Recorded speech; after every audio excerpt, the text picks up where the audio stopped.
Hello and welcome back, guys. We're now starting a new story, The Marvels, written by Kyodon. You can find author's profile link in the description. Let's begin. Today was going pretty well if you asked 8 years old, Izuku Midoriya. He and his best friend, 7-year-old Kota Izumi had actually gotten to eat breakfast, which was a rare pleasure they only got to enjoy when they had enough food left over from dinner. A woman had pitied him enough to give him 1,000 yen, that's roughly equivalent to $10, and that meant they could actually buy lunch from a nearby convenience store. After picking out some onigiri and paying for it, he and Kota walked out of the store and started making their way back to their hideout. Things were going good.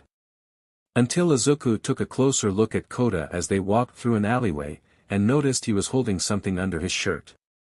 "Kota," Izuku said sternly, softly glaring at his friend. "What are you hiding in your shirt?" "Tch," Kota looked away, his expression unchanging. "I don't know what you're talking about." "Yes, you do, you just chid me," Izuku pointed out. "You only ever do that when I catch you stealing. Now what did you take?" "Be quiet, do you want the police coming after us?" Kota turned to his best friend. "Ugh, fine. Look." Kota from under his shirt took out 2 bento sets. "I got dinner." "Kota, you can't just steal things. It's wrong." Izuku objected. The two stopped in the alleyway, as the typical argument started over again. "We need it more than he needs a couple yen," Kota argued. "That's not the point, it's a crime," Izuku shouted. "Is it a crime to not starve to death?" Kota retorted. "Hup." Suddenly something hit Izuku, knocking him over. "Izuku!" Kota shouted in concern. "Ow!" Izuku groaned. The green-haired boy's vision started to refocus, and he saw a white-haired girl, with red eyes and a horn, laying on top of him. She seemed pretty out of it. Clearly, she hadn't been looking where she was going and wasn't expecting to bump into Izuku. "Ah!" Izuku started blushing from having a girl right on top of him and looked away. "Hey, watch where you're going," Kota scolded her. "Whoa, no." The girl finally realized she'd bumped into someone and had stopped running. She got up, Izuku followed suit and was about to start running. "Eri," said a menacing voice coming from the Allies' exit. The girl froze, and all 3 of them looked towards the end of the Ally. Standing there, was a man in a large coat with black hair. Wearing some kind of plague doctor mask. He had 2 they could only really be described as goons beside him. The 3 men walked up to the trio, stopping right in front of the trio of children. Eri hid behind Izuku, trembling in fear of the man and instantly telling them that whoever this was bad news. "Thank you for stopping my daughter." The man lied. "She can get rather easily frightened, so if you could just give her back to me and run along, that would be appreciated." Izuku was about to say something, but Kota put out his hand in front of him, gaining his attention so Izuku could see the black-haired boy shake his head. "Sorry about the trouble, sir." Kota walked forward. "But she has something very important to us." The man raised an eyebrow. "And that is?" Kota looked both ways and motioned for the man to come closer. The man gave him a disgusted look but did so anyway, moving forward and leaning down to Kota's level. And so Kota got close and punched him in the ball. Ugh! The masked man was completely unprepared for that and fell over from the sheer shock and pain. "Boss! Your ball!" one of the goons cried. "He just hit the boss in the junk," the other one said. "Run!" Kota ran away from them as fast as he could. Izuku grabbed Eri and did the same. "Ah! Go after them, you idiots!" The man ordered the 2 goons, who had been so stunned by the sheer audacity of Kota. "If they get away, it's your heads." With the threat to their lives clear, the goons started running as fast as they could to catch up to the children, who already had a good head start. The 3 kids kept on running, already starting to feel tired as their tiny bodies didn't have much stamina, and they could see the men starting to gain on them. They're catching up. Kota pointed out. Kota. Let's go to the trains. Izuku suggested. I have an idea. Eri, I need you to say something when we get there. A few minutes later, at the train station. Adults were going by their normal business until they suddenly heard a cry. Help! Izuku, Kota, and Eri ran in, stopping for a moment to catch their breath. Eri had tears on her face that were actually just water from Kota's quirk, but to the adults combined with her red eyes, made it seem like she was sobbing. Bad men. They touched me in my no-no places. And now I can't be a bride anymore. Eri cried out the line Izuku told her to say. Many gasps and looks of horror rang among the crowd before many of them moved to act. Get them on the train. One woman said. Someone call the police. Cried a man. Get the heroes. Another shouted. Meanwhile, a group of people ushered the kids onto the train. As the train doors closed, the three could see the two men coming in, and getting called quite colorful names by the people. Are you okay, kids? A woman asked them. Why, yes. Eri sniffed, keeping up the act Izuku told her to put on as best she could, although, given the state of fear and shock she was in, that wasn't too hard. Kota leaned over to Izuku and whispered. Hey, what did she mean by, she can't be a bride anymore? I don't know, but I heard it somewhere and I know it's a bad thing, Izuku answered. Just as things were settling down and the adrenaline was wearing off, suddenly, there was a huge flash of light that blinded the three kids. Ah! Izuku cried out, rubbing his eyes. What's going on? Kota asked, doing the same. When the light died down, the children rubbed their eyes and looked around. Only to find that everyone was gone, and they were now alone in an empty train. Ha! Kota cried out in shock. What happened to all the people? Izuku asked. While the two of them were freaking out, Eri looked up at one of the windows and saw rocks. Then, the train seemed to go faster, so fast that they all had to hold on to one of the poles so they didn't fall down. The windows started freezing over and they could see strange lights coming in from the outside. This went on for several moments until suddenly, the train started to slow down, and eventually come to a stop. The doors opened, but instead of another train station, they were met with the sight of some sort of cave. Out of confusion and wonderment, the three children with their eyes wide and their mouths hanging open walked out of the train and into the cave. Whoa, Izuku said as the three of them admired the cave. It looked like someone had carved the room out of a cave. There were no lights, yet somehow the room remained lit, if dimly so. The things that drew the most attention were first, the demon-like statues that stood to the side of the main walkway, and secondly, the 6 thrones at the end of the walkway. And then they noticed him. Sitting in the center throne was an old man.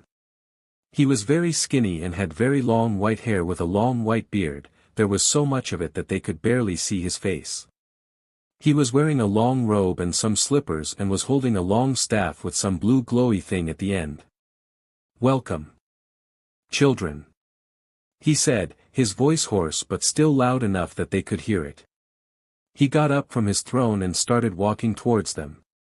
My name is Shazam. Kota gave him a funny look. Shazam. Really? Yes, I am the last of the Wizard Council. He explained. And this is Dash. Okay, stop. Kota stopped him, giving him an irritated look. Wizards. Wizards aren't real. Who are you? Where did you take us? And what do you want? Kota. Izuku scolded him, while Eri still hid behind him, giving the wizard a cautious gaze. He was going to explain. Let the wizard talk. Kota grunted and crossed his arms. Fine. As I was saying. Shazam continued. This is the Rock of Eternity. Where the wizards once resided. As for why I have brought you here, for that I must tell you a story. There were once 6 great wizards that made up the Wizard Council. However, despite our great power, we could not stop the hands of time from claiming their lives as we grew older, and as such, we decided to give our power to special champions that would protect the world from evil. However, the first to give his power, chose poorly, and his champion became corrupt and had to be sealed away by us. The next two wizards did not want to give such great power to anyone else, so over the years, they distributed fragments of their power to newly born children. This is how the power now known as quirks came to be. Wait.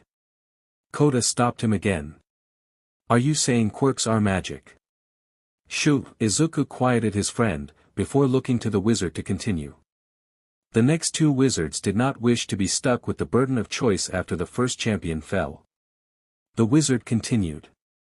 And so they gave their powers to me, before passing away, allowing me to live hundreds of years longer, and choose 3 champions. And now, I choose you 3. You shall inherit my power. Really? Izuku had stars in his eyes, and a grin so big it hurt.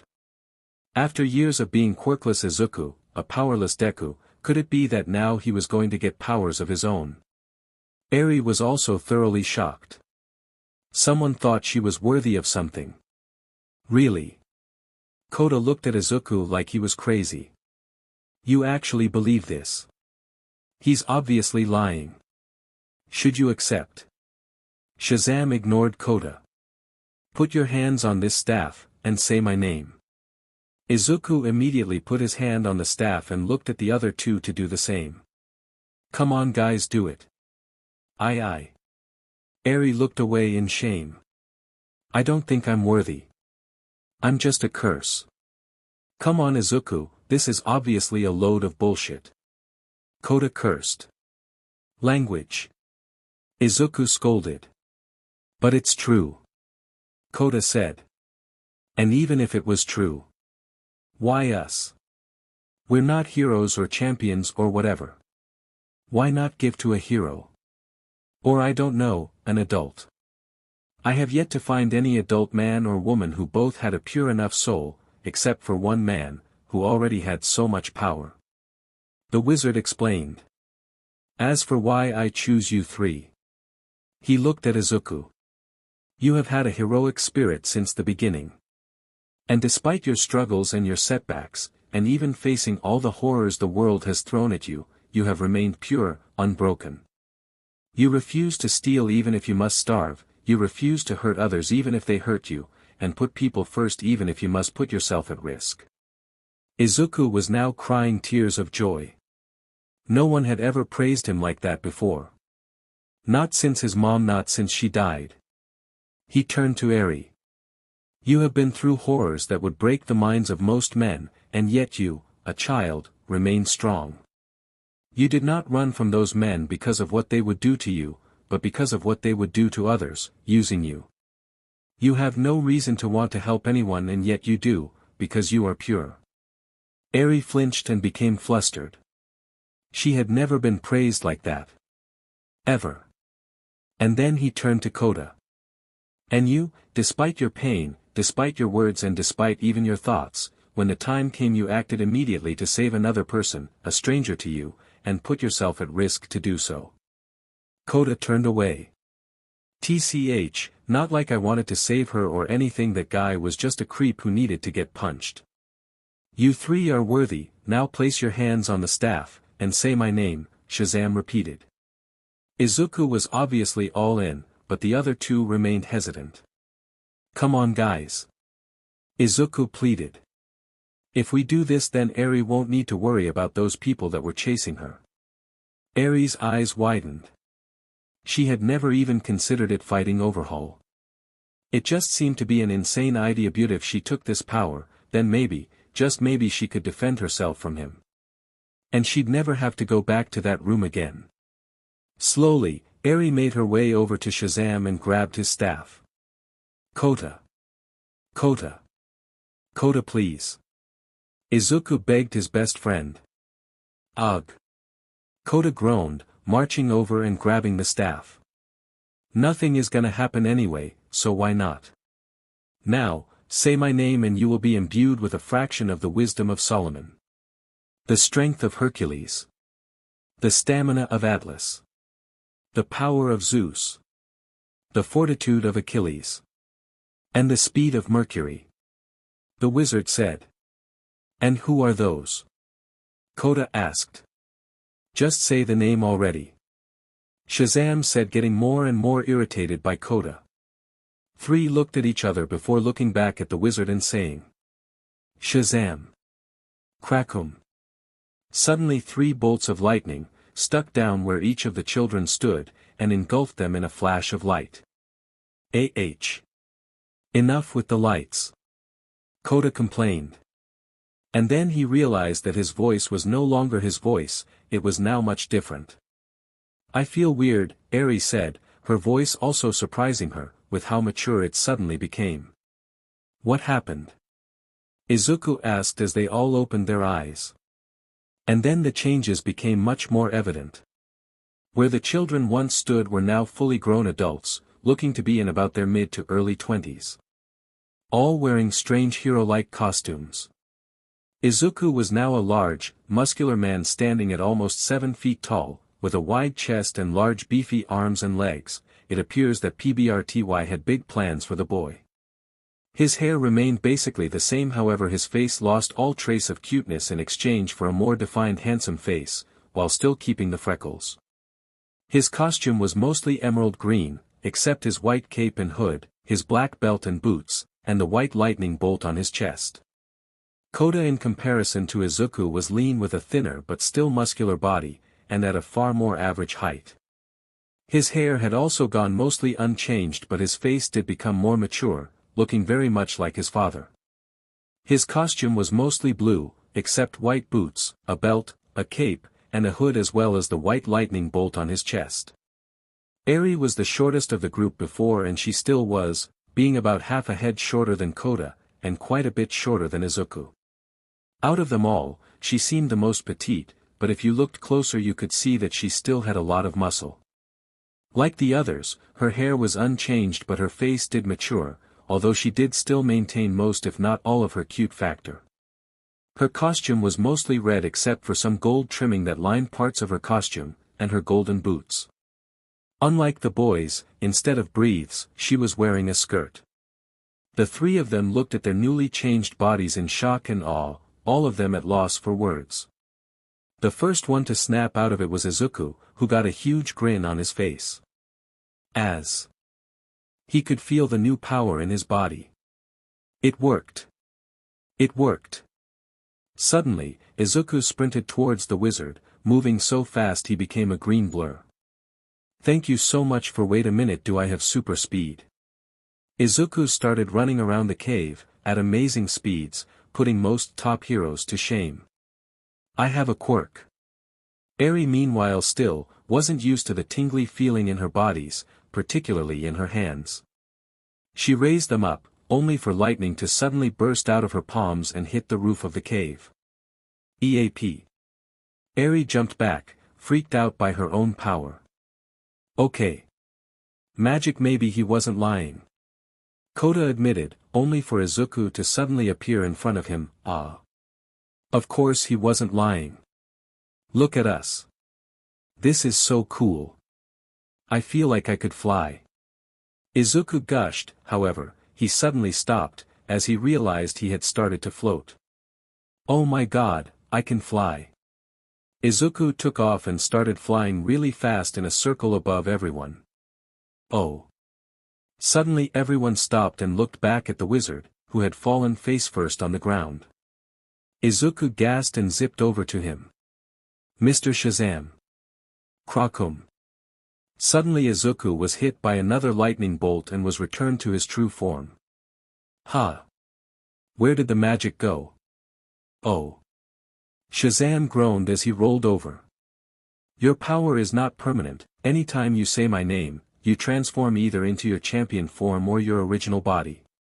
Oh, Shazam! Izuku shouted. Crackum. The lightning hit Izuku again, and he turned back into his more powerful adult state. The boy sighed with relief that his newfound power had not been taken so quickly. Shazam coughed. Come here children, quickly. Kota and Eri followed his instructions and walked over to the fallen old man. Izuku was about to help him back up, but the wizard stopped him. "Do not bother children. My time has come." What does that mean? Izuku asked him, his voice laced with concern.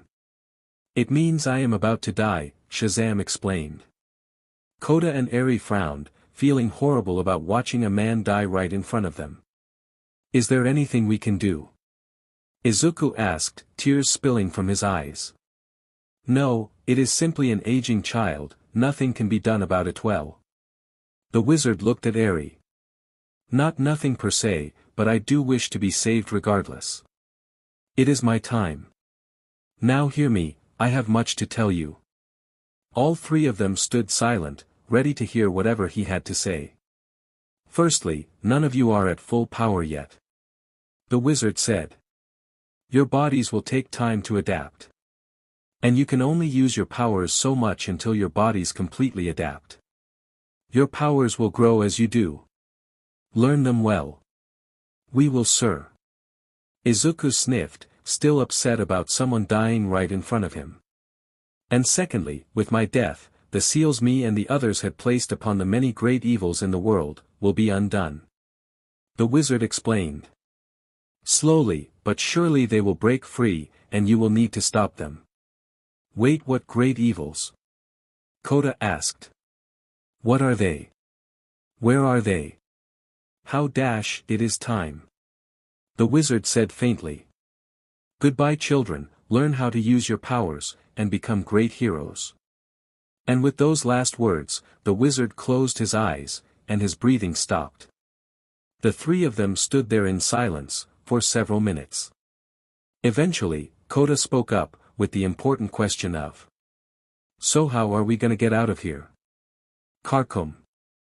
All three of them were hit with lightning, and then suddenly they were no longer in the cave, they were back in the train with all the people back in it. Everyone gasped at the sudden appearance of the three, with many of them asking lots of questions. The trio was too confused to answer any of them, as they didn't know what just happened either. Then the doors opened and people filed out of the train and into the station, and Izuku, Kota, and Eri dazedly followed, still not sure what just happened or what to do next. And then they heard a familiar voice. "Eri. Where are you?" All their heads turned towards the voice and saw that the masked man and his goons were here, looking for her. The masked man looked up, and spotted her, and was shocked to see the now older-looking Eri. "Eri," the man said, still in shock. At that moment, she panicked. "Go away." Eri shouted, bringing her arms up, she shot out a bolt of lightning at the man. The bolt hit and he was sent flying backward, hitting the ground unconscious as his chest emitted smoke. "Ah!" All the civilians panicked and started running away, at the sight of a quirk being used in a villainous way. Eri looked down at her hands in shock, and then back at the masked man. "Two did that. They hit the boss. Kill them." One of the goons shouted. They both took out pistols, causing Kota and Eri to freeze up in terror, but Izuku's protective instinct activated and he stood in front of the both of them. Bang bang bang. The pistols fired, and the bullets hit Izuku. Only to bounce off, doing no harm to him. Izuku blinked, he was frozen in shock for a moment, before his big smile returned. "I'm bulletproof." The goons kept firing at Izuku, but the bullets did nothing to him. Not knowing he had nothing to fear from the bullets, Kota, moving faster than the blink of an eye, and the bullets funnily enough, grabbed both guns and crushed them with his bare hands. "Looks like we have super strength too," Kota assessed, with a devilish grin on his face. He then proceeded to flick both goons in the chest, sending them flying into a wall. "Haha! Take that, assholes!" Kota laughed mockingly. "Language!" Izuku scolded. "Oh come on, I'm an adult, I can swear," Kota argued. "Bad words make for bad feelings," Izuku told him. Before the argument could progress any further, someone called out to them. "What's going on here?" All three of them turned their attention to the speaker, the pro-hero, Death Arms. "Oh my god, it's Death Arms." Izuku squealed, which sounded super weird with his much deeper voice. "Hey hero, you're late." Kota mocked. "We already took care of the bad guys." Death Arms looked at the unconscious villains. "Okay, let me see your hero licenses." "Awi Kindadanthaviani." Izuku nervously admitted. He had a bad feeling he knew where this was going. "Well, then I'm gonna have to take you in," Death Arms said, moving towards them. Kota smirked and started walking towards the hero. "I'd like to see you try, hero. Resisting arrest, huh? Well buddy, you asked for it." Death Arms pet his fist back and brought it forward, intending to punch Kota in the face with his enhanced strength. Seeing the bullets on the floor told him they had some form of enhanced durability, so he didn't need to hold back much. However, much to the shock of almost everyone, Kota brought his hand forward and stopped the attack, catching the hero's fist. Whoosh! A slight wind blew in Kota's face due to the force from Death Arms' punch, but this did nothing but make his cape flow. Death Arms was shocked, he had not expected someone to just outright block one of his punches. Kota smirked confidently. If magic was apparently real and he'd gotten his powers from a wizard, then he was pretty sure he was stronger than Death Arms. A hypothesis that had been proven right. "My turn," Kota said, his devilish grin growing wider. Wadash, at speeds, not even a pro-hero could react to, Kota uppercut Death Arms' jaw. Thwum! Death Arms were sent flying through the roof and high into the sky. The room filled with wind as the punch was so great that it stirred up the air around him. Izuku gasped. "Death Arms!" The green boyman flew up through the roof to chase the hero. After a few seconds, Izuku caught up to the hero and caught him before he could start falling. "Oh my god, Death Arms, I'm so sorry, he didn't mean to do that. He's a nice guy, but he's kinda a JRK sometimes. No, you're asleep." Izuku realized that the hero had actually been knocked out by the punch, and not only that but his jaw was broken. "Wow," Kota said as he and Eri flew up to Izuku. "I didn't even hit him as hard I could." "Kota, you KO'd Death Arms." Izuku shouted. "I know, right?" Kota cheered, either not getting or ignoring the panic in Izuku's voice. If we beat up a hero, does that mean we're villains?" Eri asked fearfully. Kota's smile dropped, as the realization of what he'd just done. "Let's just get him to a hospital and we'll figure out everything at home," Izuku suggested. "Do you know where to find a hospital?" Kota asked. No," Izuku said dejectedly. However, his mood brightened when he noticed police cars and a few ambulances showing up below them at the station. "But they do." Izuku flew down towards the ambulance, with the other two following him. "Hi. Hey." Izuku says, gaining the attention of all the police and paramedics. We accidentally knocked out Death Arms, sorry about that. His jaw is broken, so I'm just gonna leave him right here." Izuku placed Death Arms next to a stunned paramedic. "So, Ubby." Izuku flew off at top speed, with Kota and Eri following him. Later, elsewhere. We're finally here," Izuku said. The three of them had flown over to an abandoned, mostly destroyed mansion located at the forest at the edge of the city. "Where are we?" Eri asked. "Home," Kota answered simply, as they flew down towards the building. "It used to belong to some rich villains, but the heroes attacked them and took them all to jail," Izuku explained. "The mansion was abandoned. Me and Kota heard about it and decided to stay here." As they landed, Eri could see more signs of the battle that had taken place. There were holes and cracks everywhere, some rooms were mostly destroyed, while others stayed somewhat intact. There were burns in seemingly random places as well as some other signs of fighting. When they reached the door, Izuku had an idea. "Let's turn back to normal for now," Izuku suggested. "The wizard says our powers are limited, so we shouldn't use these forms unless we need them." Kota and Eri thought about it for a moment, before nodding their heads in agreement. Shazam! 3 bolts of lightning came down, turning them all back into children. They walked in and after a bit of trekking, they reached Izuku and Kota's room. Which was like all the other rooms, but it had 2 mattresses in it. Phew! Izuku and Kota finally let themselves breathe, and seeing the 2 boys she now trusted start to relax, Eri lowered her guard a bit as well and released the tension she was holding onto. They were finally home, finally safe. Now, what were they gonna do? The 3 children sat cross-legged on one of the mattresses, trying to figure out what to do next.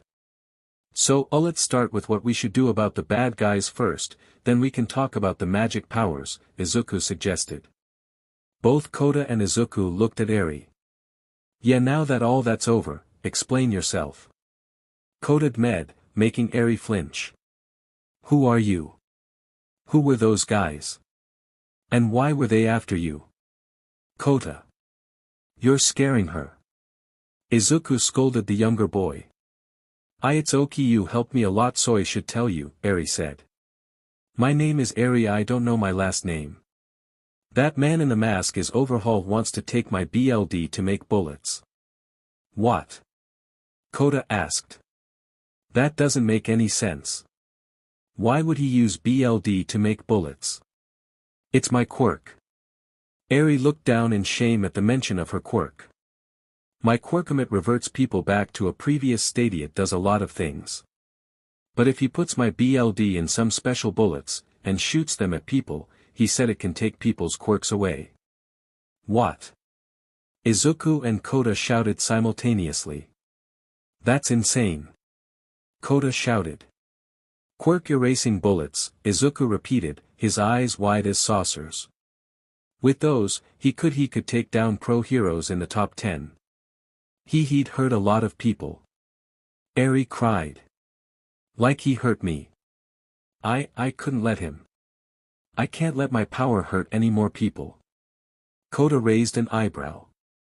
Any more people? Eri froze and then looked away, debating internally on if she should really tell them. In the end, it was a matter of guilt versus fear.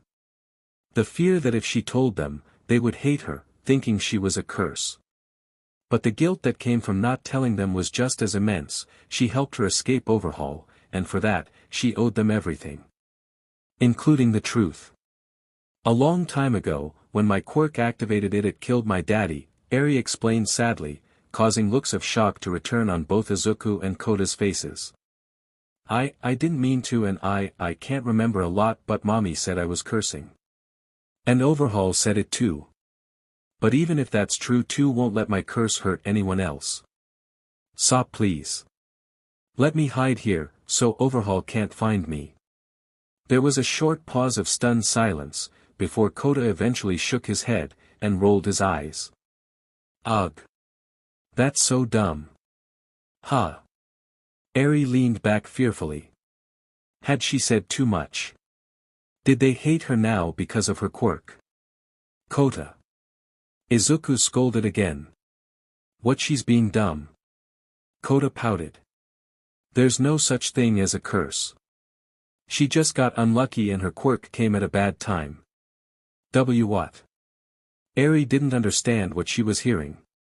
Were they saying that she wasn't cursed? Kota gave her a stern look. Listen, on the same day we met you, we got magic powers. That's not cursed. It's like the opposite of cursed. It's like you're blessed or something like that, I don't know. Be blessed. Eri was completely taken aback. Kota's right. Izuku gave her the kindest smile she'd ever seen. You're not caused, Eri, and anyone who says you are is a liar and a meanie. I'm sure your quirk could do a lot of good things. Eri felt tears slowly start to emerge. Ah. Don't cry. Izuku moved forward and wrapped his arms around the smaller girl, bringing her into a reassuring embrace. It's okay, it's okay. Izuku's touch, no one had ever really given her this feeling before. When the Yakuza goons or the 8 precepts touched her, all she felt was fear. And when Overhaul touched her all she felt was pain. But Izuku's touch it made her feel safe, warm, comforted. She couldn't help but sink into it and cry even more. Kota, come here and join the hug. Izuku told his friend. Why? Kota complained. Just do it. Izuku insisted. Why you don't have to, Eri said between sobs.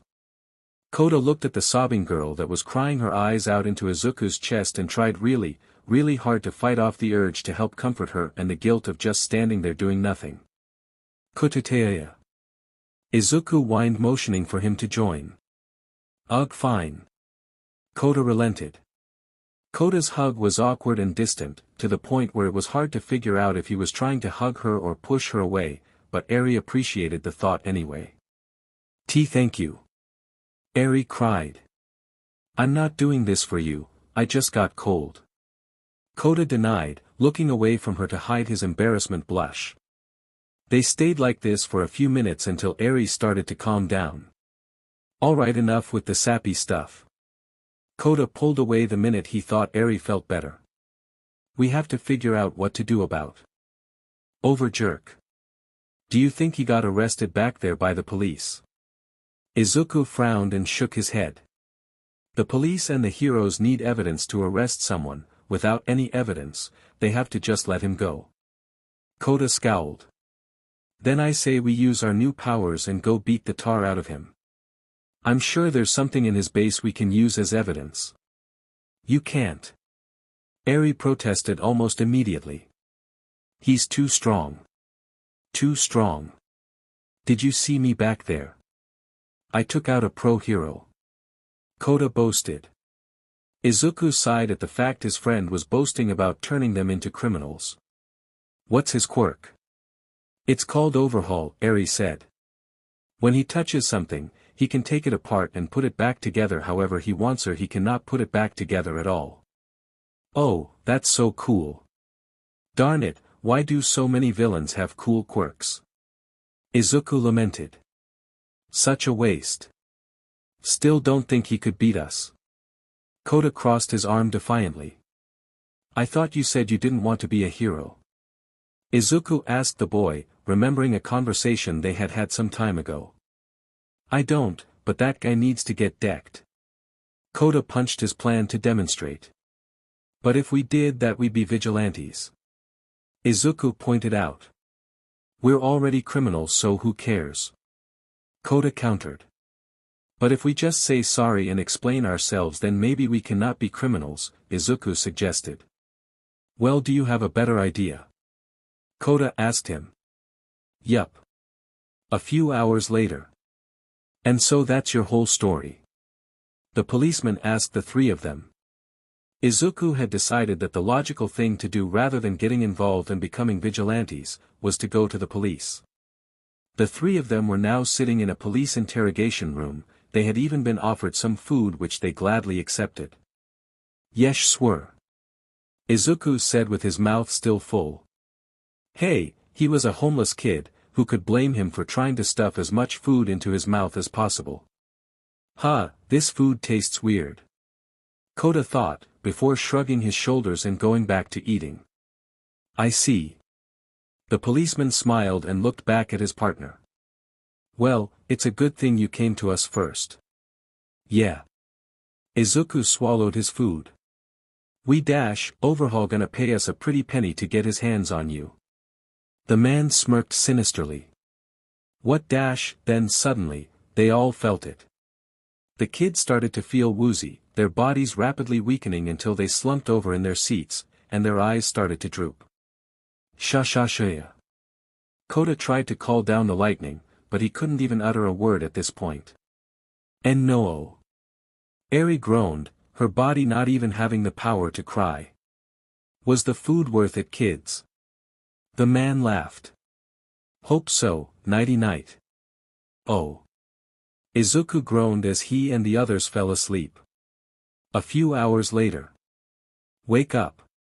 Izuku groaned as he started to regain consciousness.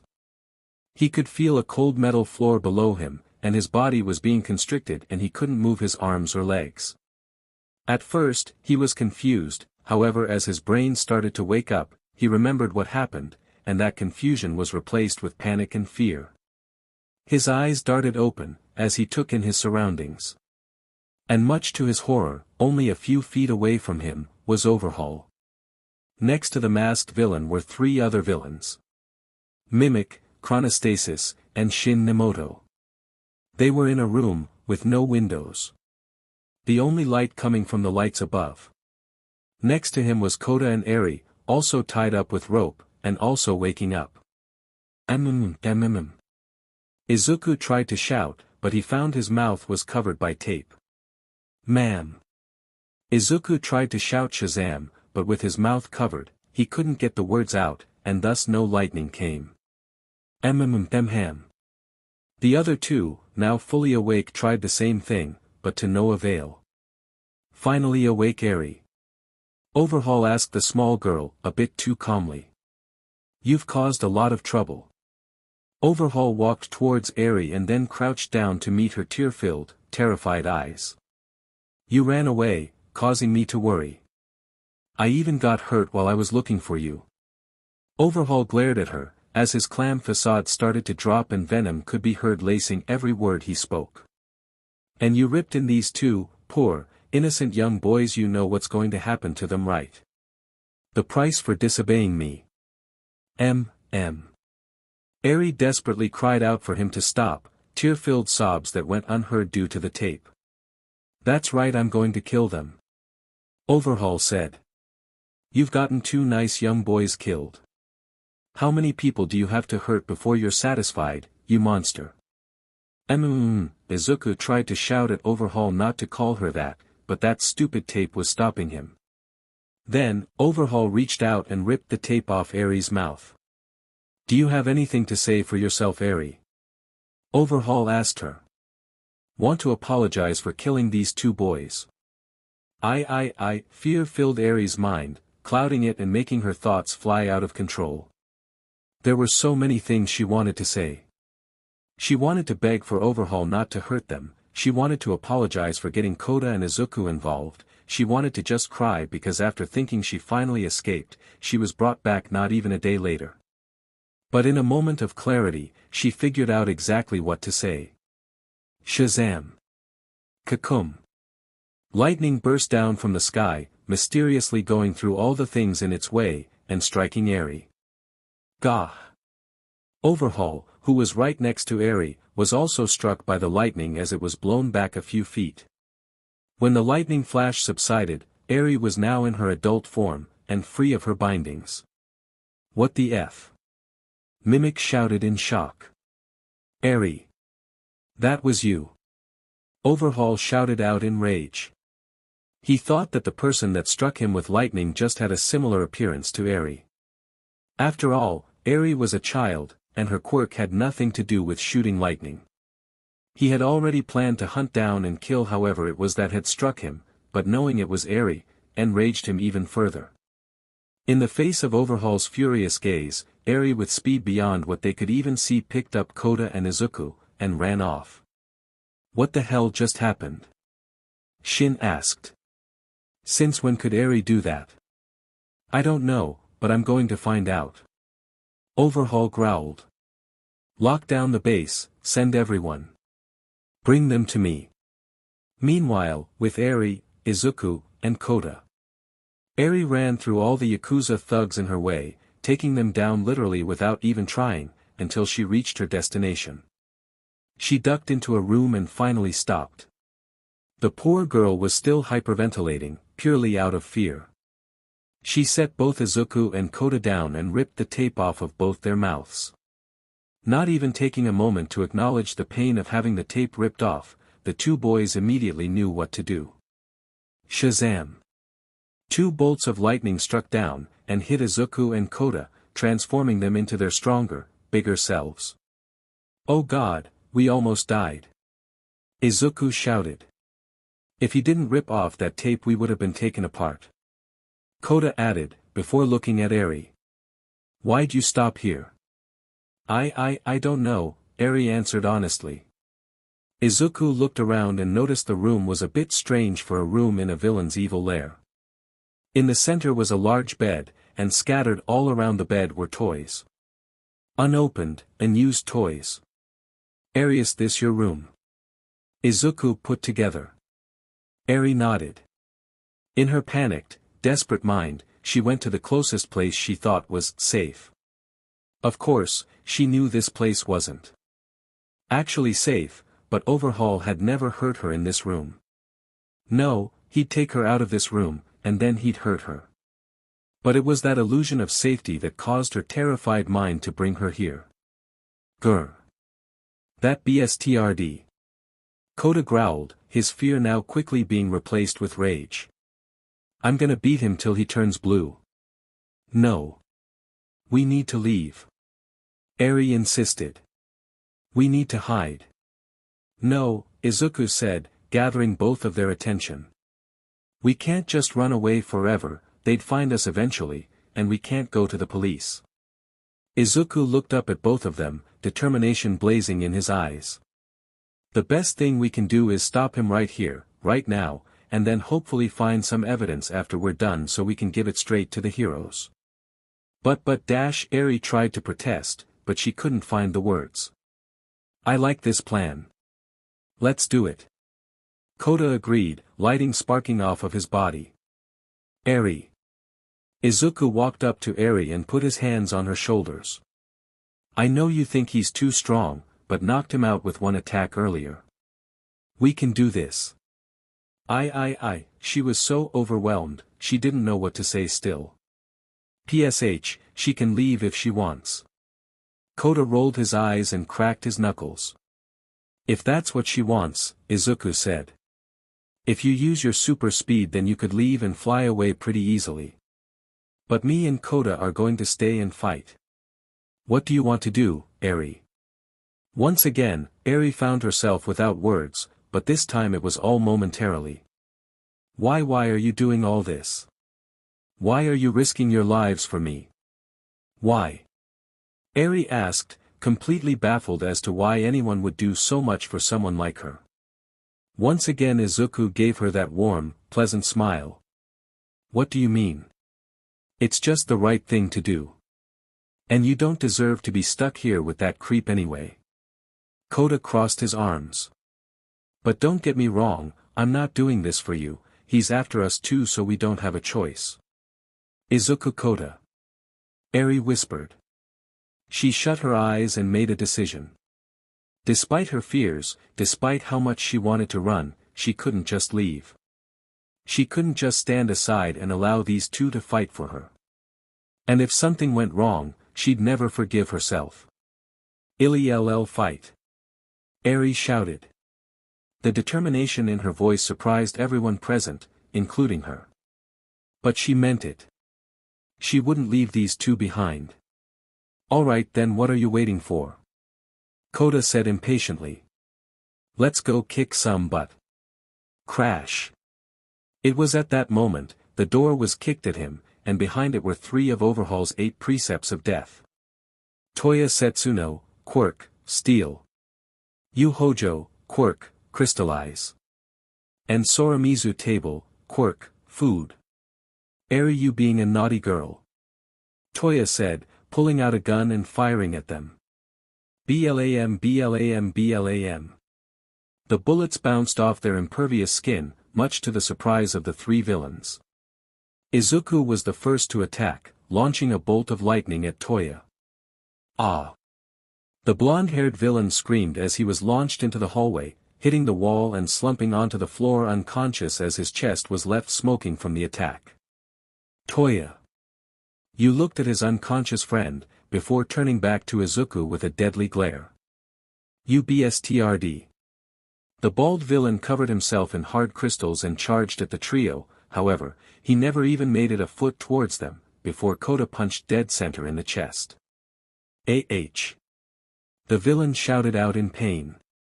Bits of crystal went flying everywhere, as the punch Kota gave was so strong it broke through the villain's defense completely, and sent him flying into the wall like his friend, slumped over and unconscious. Rah! Not wasting the time to talk, Tabe launched himself at Kota and bit down on his arm. However, much to his surprise, the only thing this hurt was his teeth. Ha! Tabe didn't understand, his quirk should have allowed him to bite right through this guy's arm. He tried to bite down hard, latching onto Kota's arm with his teeth, but he couldn't hit through it. Ow, ow, ow. Kota hissed. He shook around his arm to try and get tape off, but the villain hung on. Illbite, he did get very nauseous from being shaken around at super speeds. Get off him! Eri shouted, blasting him with lightning. Raga haraha! Tabe shouted as the electricity fried him. After the attack was done, Tabe's jaw relaxed and he slid to the floor, falling into unconsciousness like his friends. Are you okay, Kota? Izuku asked him. Fine, Kota grunted. It was like getting bit by a baby. Alright, let's go find Overhaul, Izuku said. Right. Kota said. Alright. Eri stuttered. And with that, three ran out of the room. Back with Overhaul. This doesn't make any sense. Overhaul growled as he watched everything happen on the security cameras. How did Eri get this strong? What the hell are those quirks? It really just doesn't make sense. Chrono agreed. We know how Eri's quirk works and it's never done any of this. Not to mention those two kids having the exact same abilities seemingly. It just unless you think HE is behind this. No. Overhaul shook his head. If All for One found Eri and wanted to interfere with what we were doing, we simply would never have found her again. Whatever this is, it has nothing to do with him. So what is this? Chrono asked as he watched the trio effortlessly defeat the Yakuza thugs in their way. And what the hell does the Shazam mean? Mimic asked. The other three men looked at him strangely, wondering what the heck he was talking about. What? It's weird. Eri and those brats said it before they transformed. What the heck does it mean? Is it a catchphrase or some SHT? Mimic asked. Overhaul sighed and was about to dismiss what Mimic said from his mind when suddenly a few thoughts occurred. Why did they say this before they transformed? It could just be a catchphrase, but that didn't seem right. They didn't transform until after the tape was taken off their mouths. Why wait that long? Why not transform as soon they thought they were in danger? Did their ability to speak, or rather to say that word, have something to do with their transformation? The three are about to encounter the rest of the 8 precepts, Chrono reported, pulling Overhaul out of his thoughts. Overhaul would watch this next fight closely, and look for any weakness he could find. Back with the trio. The three of them dashed into a room, and suddenly stopped when they spotted some more intimidating foes. Rappa, Hekijitingai, and Rikiya Katsukame. Well, looks like little Eri grew up nice, Rikiya said in an uncomfortable manner, making Eri shrink behind Kota and Izuku. You do know she is still a child, right? Tingai asked in a more than slightly disgusted tone. PSH, you act like that's the worst thing we've said to that girl. Rikiya shrugged. Well, brats, did you come here for a beatdown? 'Cause that's what you're gonna get. Rappa taunted. Yeah, I don't think so. Kota had enough of waiting and shot out a bolt of lightning at Rappa. However, the bolt was blocked by a glowing green barrier, which was immediately destroyed by the attack. What? They destroyed my barrier in just one attack. Tingai's eyes went wide with shock. Come on. Fight me like a man. Shooting lightnings for pussies. Rappa taunted. Being birdo. Suddenly, as Kota was being all confident, he started getting dizzy. Kota, Izuku and Eri started stumbling around, as they struggled to maintain balance in the face of overwhelming dizziness. The room is spinning, Eri said. Feeling dizzy. The three of them looked up, and saw Didoro Sakaki, hanging from the ceiling with a bottle of alcohol. His quirk must be making us dizzy. Izuku realized. Hiya. Rappa made it into punching distance of Kota and unleashed a rapid barrage of blows at the man/child in blue. Ah! Kota was launched back into a wall, hitting it so hard it left a human-sized dent. Kota, Izuku shouted out in concern. I am fine. Kota tried to pull himself up, but that was easier said than done. Not because of Rappa's attack, which had only just barely hurt, but Didoro's quirk on the other hand was making things much harder. TCH, can someone take that BSTRD out? I got it. Eri tried to hit the villain with a bolt of lightning, but due to her dizziness, she was way off the mark. Ha! Niix aim ya drunk. Didoro slurred. Izuku went to try and help by throwing some more lightning at Didoro, but the other Yakuza members weren't just gonna stand by and let him. Rikiya grabbed Izuku's hand and started using his quirk to drain his vitality. Man, you got a lot of this stuff. Ah! Izuku threw out a dizzy punch. Rikiya easily dodged the punch, but wind pressure resulting from the punch knocked him back onto his butt. This kid's punches are no joke. Rikiya commented as he pulled himself back up. Izuku. Eri went to throw some lightning at Rikiya, but Rappa stopped her with a barrage of punches. Ah! Eri was sent flying into a wall, just like Kota. Gah! This is really annoying. Kota's eyes glowed with lightning, as he could feel power welling up inside him. He raised his hands, which were brimming with electricity, and unleashed a huge wave of lightning. This attack would have hit basically everyone on the ground if Tengai had not put up a barrier, to block the attack. Grr. His attack is too strong. Tengai struggled to keep the barrier together, but it was cracking very quickly. Unfortunately, before Kota could destroy it, he lost his focus and fell over, his attack dissipating as Didoro's quirk worked its magic. Tengai deactivated his quirk. Take them out quickly. I can't keep blocking their attacks. What worthless shield you are then. Rappa charged towards Kota and unleashed another barrage of attacks. Kota was once again unable to stand his ground and knocked back. Gah! DMN drunk. Hee hee. Didoro laughed as he took another drink. Meanwhile, Izuku had once again engaged Rikiya. The larger man grabbed Izuku and tried to SCK as much vitality out of him as he could. Gay. I can feel my strength draining away. Izuku thought. He could easily throw him off or hit him with electricity when suddenly he had some sort of epiphany. Izuku struggled a bit, and with his strength, he managed to force himself onto the ground, with Rikiya still grabbing onto him. The green champion struggled to move around due to the dizziness, but eventually, he managed to make it right under where Didoro was hanging, with Rikiya still on him. I may be too dizzy to aim right, but I know something that always comes straight down. Izuku thought. Shazam. Krakum. Ha. The lightning bolt came straight down, hitting Izuku, Rikiya, and Didoro, frying the latter too and reverting Izuku to his child form. When the lightning flash died down, Didoro fell to the ground and Rikiya slumped over, both down and out as their bodies smoked. Izuku crawled out from under the massive villain, and immediately shouted, Shazam. Krakum. And in a flash, he was back into his adult form. Oh no. It was at this moment, Tengai realized that the fight was over. With the dizziness gone, Eri ran up to Tengai at speeds he couldn't react to, and backhanded him into a wall, taking him out of the fight as well. Finally. Maybe now you can put up a real fight. Rappa smirked, as he once again charged at Kota and let his fist fly. However this time, the boy was ready for it and grabbed both of Rappa's fists, stopping his attack in its tracks. How's this for a real fight? Kota said, before unleashing his lightning. Raragaraga.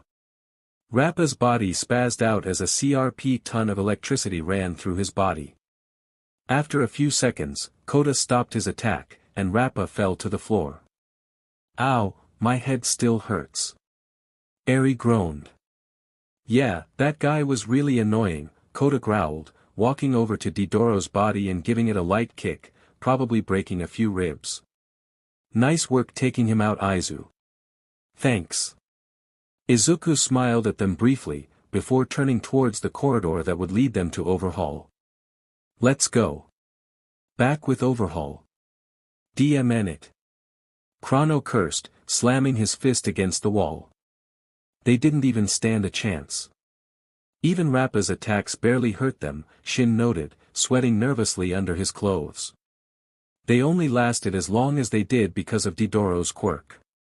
What are you two worrying about? Mimic shouted at them. We're the Yakuza. We can't be taken down by a bunch of twerps. Right, boss? All three of them looked at Overhaul, who was deep in thought. Boss. Mimic repeated. That word again, Shazam. Overhaul spoke. He said it when he transformed back into a child, and again when he turned back into an adult. Shin, I have an idea. Back with the trio. This place is like a maze. Kota pointed out as they ran through the base. He's over there. Eri guided them. After a few more moments, with Eri giving them directions, they finally reached the room Overhaul, and the rest of his men were in. Except for Mimic, who was nowhere to be seen, however, this went unnoticed by the three champions. It's over, Overhaul. Izuku shouted at the villain. Surrender now and we won't have to hurt you. Speak for yourself. Kota said. I've been looking forward to this. Overhaul turned to his black-cloaked minion. Shin. Shin walked forward. How do you transform? Suddenly, all three of them were compelled to say. We say, Shazam. Krakum. 3 lightning bolts came down and reverted all three of them to their child states. Ha! All three of them were in shock. Their mouths moved without them wanting to, forcing them to return to their helpless forms. After the shock wore off, all three of them were about to say Shazam again, however, the steel floor moved upwards and grabbed them by the mouths, before wrapping around their bodies, and keeping them in place. The kids struggled as best they could but to no avail. Once again, they were gagged and bound, before Overhaul. Completely and utterly helpless. Good work, Mimic. Overhaul praised his lackey, before focusing his attention on the children. Eri. When will you learn? You belong to me. No matter how powerful you get, you will never be free of me. Eri was once again in tears. I should have told them to leave. We shouldn't have done this. Now. Overhaul took off his glove. Where were we? Hey, boss. Said Mimic's voice coming from the walls. Now that Eri's got this power, how are we gonna keep her locked up? Don't worry about that, I'll just have to put her in a coma. Just like him. Overhaul explained. Now, which one of these two should I kill first? MMMGH. Izuku kept trying to struggle his way free, while Kota simply leveled a death glare at Overhaul, which the villain noticed. You're the one that punched me in the TSTCLS earlier. Overhaul glared at the small boy. Yes, I think I'll take you first. As Overhaul got closer and closer to Kota, making sure to take his time to fill their hearts with fear and dread before they died, Izuku and Eri tried to call out for him to stop, but their muffled cries went unheard. As Overhaul's hand got closer and closer to Kota's face, Kota wiggled his hands around. He couldn't move his arms, but he could wiggle his wrist around, just enough to face his palm, towards Overhaul's head. Splash! Just as Overhaul was about to touch Kota, the boy activated his quirk, and unleashed his quirk at max power, shooting the strongest blast of water he could manage directly at the villain's face. This didn't do any damage, but it did surprise Overhaul enough to cause him to fall over, and made his hand hit the floor. Overhaul's quirk activated, and the first layer of the floor was instantaneously destroyed, knocking the other two villains off their feet and freeing the three children. Shazam! Kota shouted the moment he could. Krakum! The lightning struck, and Kota was once again in his adult body.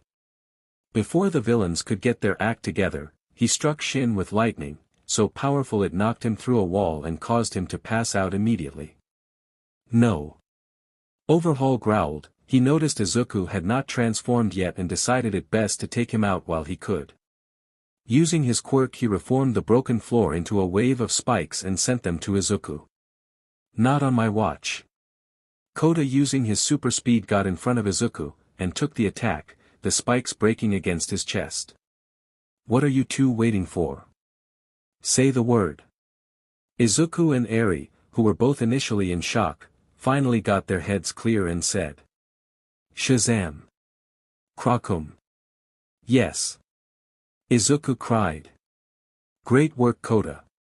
Kota gave a cocky smirk. As if I was gonna let this bstrd kill me. Now let's kick his butt. No DMN it. Get away. Chrono sent out his hair arrow at them, trying to defend Overhaul, but this predictably did nothing but bounce off Izuku's chest, who then retaliated with a lightning bolt, taking him out of the fight as well. Your turn your bird-faced bstrd. Kota was about to attack Overhaul, but then the floor rose up, creating a wall between them and Overhaul. As if I'd let you. Mimic literally sent the entire room at them, sending columns and pillars at them, moving the floor around, doing everything in his power to attack the three. But the trio smashed through anything sent at them. Steel and concrete were all either punched or blasted with powerful bolts of lightning. Meanwhile the entire time the room kept getting smaller, and smaller, as Mimic tried to crush them with the room itself. He's in the walls, we just need to find him. Izuku said as he punched through another concrete pillar. Eri blasted 2 slabs of steel that were thrown at them and noticed out of the corner of her eye. An eyeball looking down at them from above. Up there. I see him. SHT Mimic tried to move away, through the walls, but he wasn't fast enough, and Kota charged at him, breaking through the wall and grabbing hold of the villain. Kota dragged him upwards, through the dirt, concrete, and steel, until they reached the surface and flew in the air. Crag. Kota slammed the villain down into the Yakuza's front garden, hitting the dirt with a loud thud, before flying down, punching him in the face. Mimic blacked out, regretting not being able to do more. Izuku and Eri flew out of the hole Kota made, and flew towards their friend, looking down at the crater he made with the unconscious Mimic in it. He got BLD all over my hand. Kota raised his fist and shook it around, the rapid shaking splattering the BLD off his hand. Is he okay? Eri asked timidly. Sure, she absolutely feared and despised these people, but she didn't want to kill anyone, not again. Kota looked down at his fallen foe and noticed his raspy breaths. He's still breathing. So he's fine. Now, where's over dash? Suddenly, the ground beneath them started to rumble and shake. The three of them flew up into the night sky to avoid losing their footing, as the floor started to crack. What's going on? Izuku asked. Eri's eyes widened with fear, as the dread in her heart told her exactly who was causing this. It's him. Rah! With a demonic cry, an enormous, monstrous Overhaul burst out the ground. Eri. Overhaul reached out an enormous claw at them, but they simply flew away to dodge it. How did he do that? Kota asked in complete shock. I don't know. Eri answered. Never in her life has she seen Overhaul turn into something this inhuman before. Little did they know, while they were busy with Mimic, Overhaul carved his way through his base with his quirk and fused himself with the fallen members of the 8 precepts. Calm down. Izuku urged his 2 companions. Just because he's bigger doesn't mean he can stop us. Rah! Overhaul lunged at them, jumping into the air with arms out to try and grab them. Once again they easily dodged this by just flying to the side, and Overhaul crashed into the ground. Ah! The street and pavement cracked and broke open as Overhaul landed, and all the people tried to flee from the monster. Oh, no, the people! Izuku shouted. Aritich! Overhaul used some of his massive arms to pick up cars and throw them at the trio, with people still in them. Izuku caught the cars, placing them down and then catching more at super speeds, before flying back up to the others. We need to get the people away from him, or him away from the people. Otherwise, a lot of people are gonna die. Eri. Overhaul leaped at them but once again, couldn't hit them. Wait a minute. Izuku realized something. Before Overhaul could hit the ground, Izuku dashed underneath his massive chest and punched him upwards. The punch tore a hole through the monster's chest like it was made of wet tissue paper, as well as sending him flying into the air, past Kota and Eri. The three of them looked at the massive hole in Overhaul's chest in horror. And no. Izuku shouted, thinking he'd killed him. Suddenly, the hole repaired itself, and Overhaul was good as new and howling with rage. He heals. Kota growled. He must be taking himself apart and putting himself back together. Izuku realized. Such a waste of a good quirk. Izuku, focus. Kota glared at his friend. Right, sorry. We need to keep him in the air, he can't hurt anyone up there, but someone still has to get all the people away from here. Izuku ordered. Well, I'll keep the BSTRD in the sky, so don't worry. And with that, Kota flew off towards Overhaul, punching one of the villain's many arms off. While Kota fought the monster, Izuku and Eri were left to figure out who would help the civilians. Izuku looked at Eri, who was staring at Overhaul, frozen with fear and horror. Eri.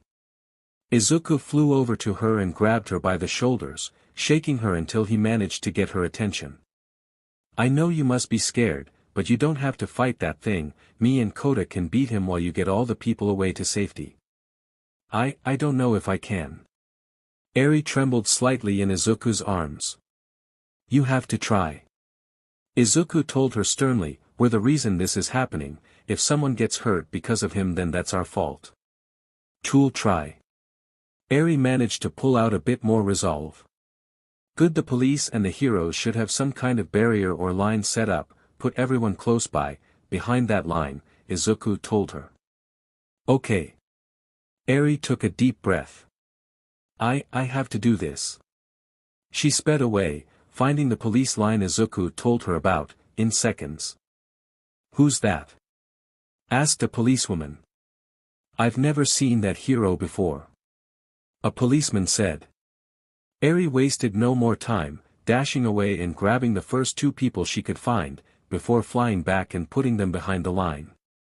What the dash, one of the people that was grabbed shouted out loud.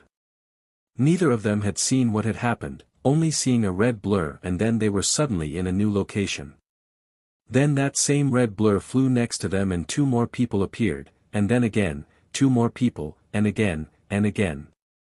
In a matter of seconds, Eri had already rescued a dozen people and wasn't slowing down. Izuku and Kota were doing so much for her, and she had to do her part. Meanwhile, Izuku and Kota were rapidly destroying huge chunks of Overhaul's body with a combination of punches and lightning. But Overhaul kept putting himself together no matter how many times they took him apart. Overhaul turned his arms into massive tendrils and sent them at Izuku, who blasted them to pieces with lightning, and then Kota flew past him and punched right through Overhaul's chest. You brats! Overhaul roared at them as he put himself back together. Children like you could never understand.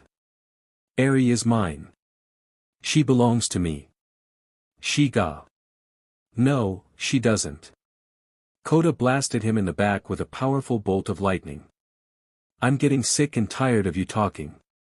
Kota kept pelting Overhaul with lightning bolts, destroying massive parts of his body one after the other, never letting up. He charged up another electric attack. Time to end this hagkay.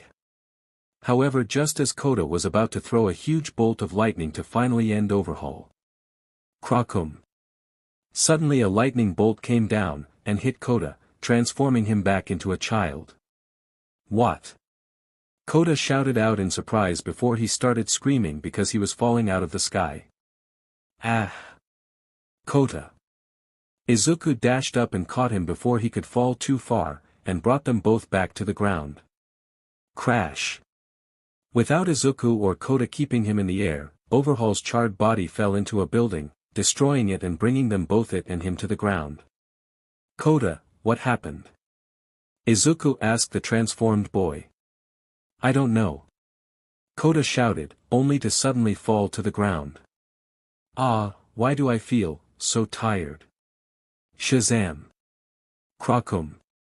The lightning came down, turning Kota back into an adult, however, Krakum. Just a moment later the lightning came back down and turned him back into a kid. Ha! Kota fell on his back, completely exhausted.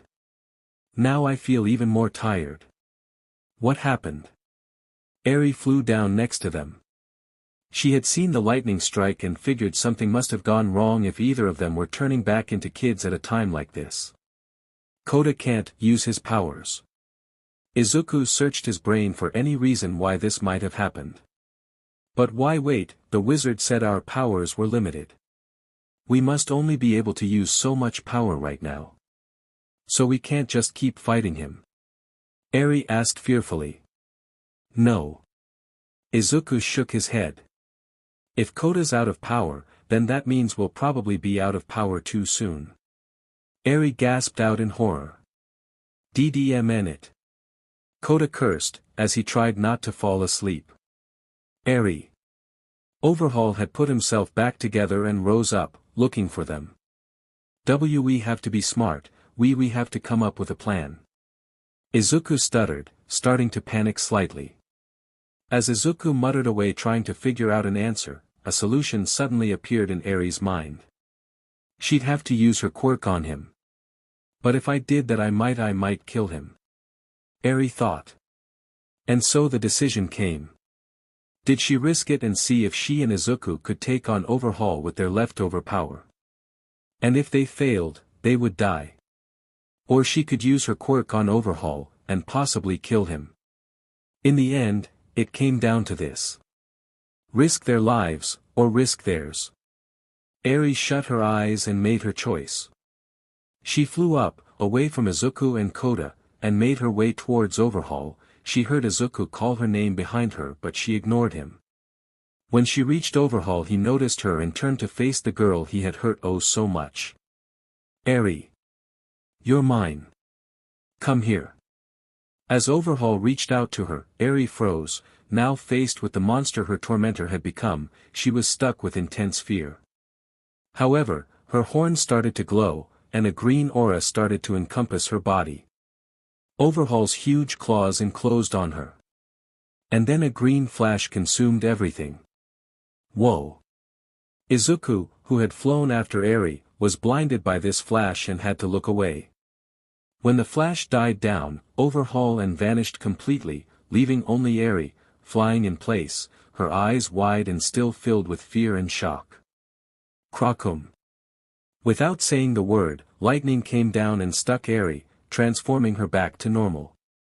Izuku grabbed her as she started falling, and held her in his arms. Eri what? What happened? Where'd he go?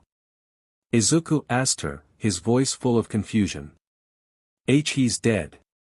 Eri's voice was low and tired. Her tear-filled eyes struggling to stay open. I killed him. Oh. Was all Izuku said, as he looked back at where Overhaul had been. That massive, building-sized monster. Gone in a flash. All because of Eri's quirk. But even more shocking, they had killed someone. Sure it was Eri that did it, but it was only because they had run out of options, and because he couldn't come up with a better one. So in Izuku's eyes, this was more his fault than hers. But he couldn't focus on that now, the heroes would be here soon, and he could already hear news helicopters making their way over. They had to leave, now. Eri, just go to sleep. We're going home. Izuku told her. With tears still in her eyes, she obeyed and fell into a deep slumber. Wasting no more time, Izuku used his super speed to scoop up Kota, who was now also sleeping, from where he had left him, and flew away.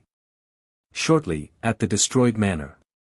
Izuku made it back to the manor in less than 2 minutes. He dashed through the door and flew through the halls, not stopping until he reached the room he and Kota took up residence in. Once he finally reached that room, he finally calmed down. Phew, I made it. Izuku breathed a sigh of relief. He was worried that at some point while he was flying, he would overuse his power and transform back. After dropping both Eri and Kota down on the two beds, Izuku finally transformed back. Shazam! Lightning struck, and Izuku was back in his child form once more. And was extremely tired. He collapsed on the floor, sitting back against a wall. I don't understand, I wasn't anywhere near this tired when I was transformed. I wasn't even tired at all. Can I not get tired in that form? Izuku wondered. I don't think I had much power left to use in that form. I am so tired. Unable to fight off sleep much longer, Izuku closed his eyes and fell into unconsciousness. The next afternoon. The trio started to open their eyes. Strangely they did so all at once, perhaps because they all fell asleep at the same time, or perhaps because of the magic, but all at once they began to rouse from their slumber. Oh! Kota groaned. He felt groggy for a moment, as his brain started to wake, but then he remembered what had happened yesterday, and he instantly woke up. What happened? Where's Overhaul? Over. Eri, who was also just starting to remember yesterday, recalled what happened to Overhaul. He died, Izuku answered. Uneasiness and sadness were thick in his voice, as the realization of what they'd just done. Eri used her quirk and we killed him. We killed him. Kota repeated in shock. Eri hung her head in shame. No, I killed him. It's my fault too. Was scared and I didn't want him to hurt you, so too I'm sorry. Once again, Eri burst into tears. Thinking that now, it was over. They'd seen her use her quirk on someone. They'd seen her kill someone. Surely they'd see what a monster she was now. Surely they'd hate her. The room was nearly dead silent for a few minutes, with the only sound coming from Eri's sobs, as the other two took time to process this information. As Eri waited for their inevitable rejection, she instead heard. Why are you apologizing? Eri stopped crying for a moment and looked up at Kota, who had been the one to ask the question. Kota seemed frustrated. Not overly angry or sad, just frustrated. It's not your fault. You did what you needed to do. Kota crossed his arms. If anything, it's his fault for trying to kill us. You didn't have a choice, so don't cry about it. Eri was once again left speechless. How was she supposed to react to that? And you? Kota turned to Izuku, who looked up at him in alarm. Don't blame yourself either. But if I just used my powers better or just came up with a better idea then Kota cut him off. It takes heroes years to learn how to plan and use their powers. You got yours yesterday. Kota pointed out. And where were the heroes anyway? Why didn't they help? We kept Overhaul up in the air a lot, so they probably couldn't have gotten to him. Izuku defended the heroes he loved so much. And what about All Might? Or Hawks? Why didn't they help? It's not like they couldn't see him. He was the size of a skyscraper. Kota shouted. Where were they? And maybe they were busy. Izuku suggested. Too busy to stop a giant rampaging monster. Kota argued. Why did we have to take down a crime boss all by ourselves? We're just kids. But we did it. We took them all down, and we saved a lot of people. Eri butted in. But I killed him, and saved a bunch of people by doing so.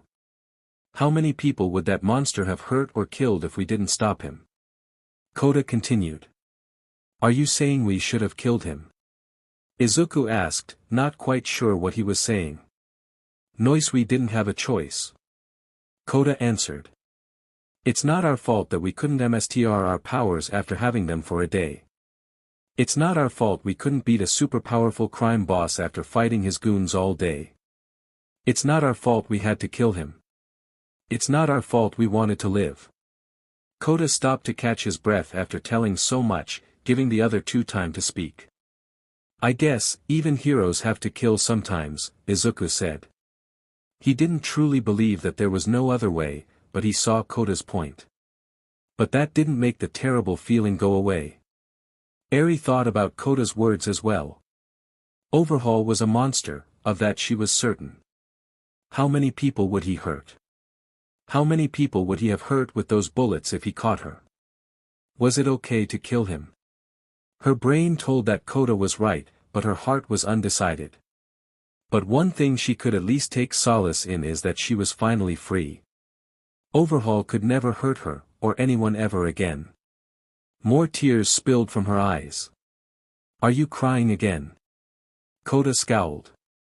I've known you for a day and you cry more than Izuku. Hey. Izuku objected. I told you it's not your fault, Kota repeated. To know but him free. Eri whispered. I don't have to go back to him anymore. He can't hurt me, I'm free. There were a few moments of silence, as they acknowledged what she said, and what it meant. So, where are you going to go? Izuku asked her. Do you have any family? Eri shook her head. They don't want me. Well, you could stay with us. Izuku told her to try and cheer her up. Why you want me to stay with you? Eri asked. Despite everything they'd said to her, she was still surprised they'd want her around. Well, you got nowhere else to go, so might as well, Kota told her. Eri tried and failed to respond, once again overwhelmed with emotion. Izuku stood up and gave her a determined look. Let's stay together, and help each other, as friends. Okay, Eri. Eri paused, and eventually, she found her words. Oh, okay. And with that, a legendary trio was formed. Although they were inexperienced children, they all held great power within them. And that power would be needed, to face the challenges to come. Meanwhile, in the Egyptian desert. Under the sands of Egypt, there was a door, with a lightning bolt symbol engraved on it. Thrum. Suddenly, on the door, a small crack appeared. Welcome to HNN News, said a newsman as he and a newswoman sat at the typical news desk and had the typical coffee. This morning we have more news on the Vigilante group that appeared 2 weeks ago. The newswoman said as the screen showed pictures that had been taken of the three while in their battle with Overhaul, although they were barely visible in them due to their speed and the fact that the battle had taken place at night. There is no official name for this group, however, people have taken to calling them, the Marvels. On account of their incredible power. Power which they've been using quite often. The newsman interjected. Marvel Midoriya has been on a saving spree since then. He's saved every resident of a collapsing apartment building, stopped 9 villain attacks, held up a collapsing bridge long enough for heroes to evacuate everyone on it, and has even been seen helping cats out of trees. Videos of Izuku in his transformed state, now called Marvel Midoriya by the people, doing amazing things and saving lives. Meanwhile, Marvel Aoi has been doing less heroic acts. Namely, he can be seen doing small LBRs for people, using his powers for personal gain. The newswoman said. Although all his clients have denied saying they paid him or asked him to do anything, it's highly unlikely that is the case. Videos of Kota in his transformed state, now called Marvel Aoi, doing small tasks, blowing the leaves off someone's lawn by blowing them away, doing tricks with his lightning at a party, and also helping cats out of trees, and the later accepting reward money. Marvel Aka has yet to be seen after her appearance in the battle with Kai Chisaki, and her disappearance after being struck by lightning. The newsman reported. A video taken on someone's phone showed Eri in her transformed state, now called Marvel Aka, right after she killed Overhaul. She was then struck by lightning and turned back into a little girl. However, the camera was too far away and it was too dark to actually see her transform, so it just looked like she had vanished. Little is known about these vigilantes, other than they are extremely powerful. The newswoman warned. And while the latter two may seem harmless and while Marvel Midoriya may seem very hero-like, they are dangerous vigilantes, responsible for the disappearance of Kai Chisaki, and PWWW. The television was turned off, by none other than Kota. It had been 2 weeks since getting their powers, and Kota had made some renovations to their room in the manor. Firstly, they now had 3 mattresses as well as pillows to go along with their blankets. He also had a busted-up old couch that was torn, with some fixes being made with duct tape. There was also an old refrigerator that, despite not being plugged in, still seemed to work. The same thing went for the old TV that also was not plugged in, but functioned as if it was. The room was a lot less dirty now, thanks to Eri doing her very best to clean the place up. Partially because she wanted to help out, and partially because Overhaul was a huge clean freak, and instilled these habits into her. Speaking of Eri, she had finally gotten out of her old clothes and into some new ones. They were cheap and she didn't have many, but it was better than what she was wearing before. Don't these losers have anything better to report? Kota complained. Also, what the heck are those names? They literally called green, blue, and red. Eri remained silent. She hadn't said much since she'd started living with Kota and Izuku. Almost as if she was scared she said the wrong thing and got kicked out. A few moments later, the door to the room opened, and Izuku walked in, looking a bit tired. There you are. Finally. You were out there for Kota looked at the new clock he got. 4 hours. How did you not de-transform already? I just got better at using my power, Izuku yawned as he walked over to his mattress, collapsing on it promptly. You know, you could be using that power to make us some more money. I'm the only thing keeping us all from starving, Kota grumbled. I even got us some furniture. Oh yeah, how does that stuff work without electricity? Izuku asked as he pulled his blanket over his body. Izuku, we shoot lightning, Kota answered as if it was the most obvious thing in the world. I didn't think that should work like that. Izuku responded. It's magic, who knows how it works? Kota shook his head. The point is that you should do something else besides play hero. Something that can actually help you. At least ask for a reward. Kota rolled his eyes. Does that reward feed you or keep you warm? No. Izuku hesitantly admitted. Then it's a pretty bad reward. Kota deadpanned. Izuku shook his head and started to fall asleep. You just don't get it. I am also learning how to use my powers. We're super strong. We could beat all kinds of villains if we learned how to use our powers right. We could even beat villain that killed your parents. At that moment, both Kota and Eri froze. Eri froze because up until this point, she had no idea what had happened to either Izuku or Kota's parents. She was curious but too afraid to ask in fear of offending them. But to hear that Kota's parents were killed, that something so terrible happened to someone she cared about, she felt horrible. Kota on the other hand was busy processing this thought that Izuku planted in his head. Muscular. An A-rank villain. The man who killed his parents. He was no joke when it came to power. He killed 2 pro-heroes after all. Never in all his life did he even think about revenge, because he didn't think he would be capable of it. But now, things were different. He had power. Incredible power. Power that puts most pros to shame. He could take down the man who took everything from him. Kota hopped up from the couch, ran over to Izuku's bed, before shaking the green-haired boy awake.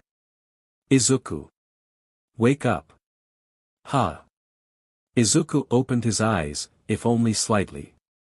Next time you go out to do your hero thing, I'm going with you. Kota declared, a mix of determination and anger flashing in his eyes. Ohak, Izuku said, he was half asleep so he barely understood what Kota was saying. UMCC, can I come too? Eri asked very hesitantly, while also looking away from the two of them. You want to help too, Eri? Kota asked her, slightly shocked by this request. Eri nodded, still looking away from the two of them. I want to help like Izuku. This was partially the truth. She had always looked up to the way Izuku went out and helped people, just for the sake of helping people, but she'd always been too afraid of messing up and hurting someone to join him.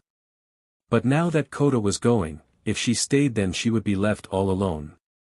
She didn't want to be alone. Not again. More the help the better I guess. Kota shrugged. The next day, in the Hoth marketplace. Ah! Screams erupted from the marketplace, as civilians ran, trying to get as far as they could from the threat. And what was the threat?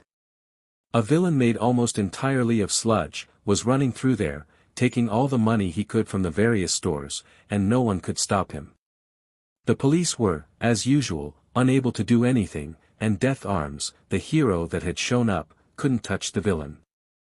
None of you can even touch me. The sludge villain said as it ran. The villain's eyes swiveled around and landed on a young woman. Ah, an invisibility cloak, you'll do. The villain said maliciously, as it lunged towards the girl. Ah! Help me! The woman cried, paralyzed with fear. Swoosh! Suddenly as the sludge villain was about to grab her, there was a blur of red, and then she was gone. Ha! The villain paused, confused by the sudden disappearance of his soon-to-be victim. Hey, up here! The villain's eyes looked up, and he saw Izuku and Kota flying above him. Your quirk is so cool. Izuku told him. It's such a shame you're a villain. Yeah, it's really interesting. What do you think will happen if we zap him with lightning? Kota quipped. Zap.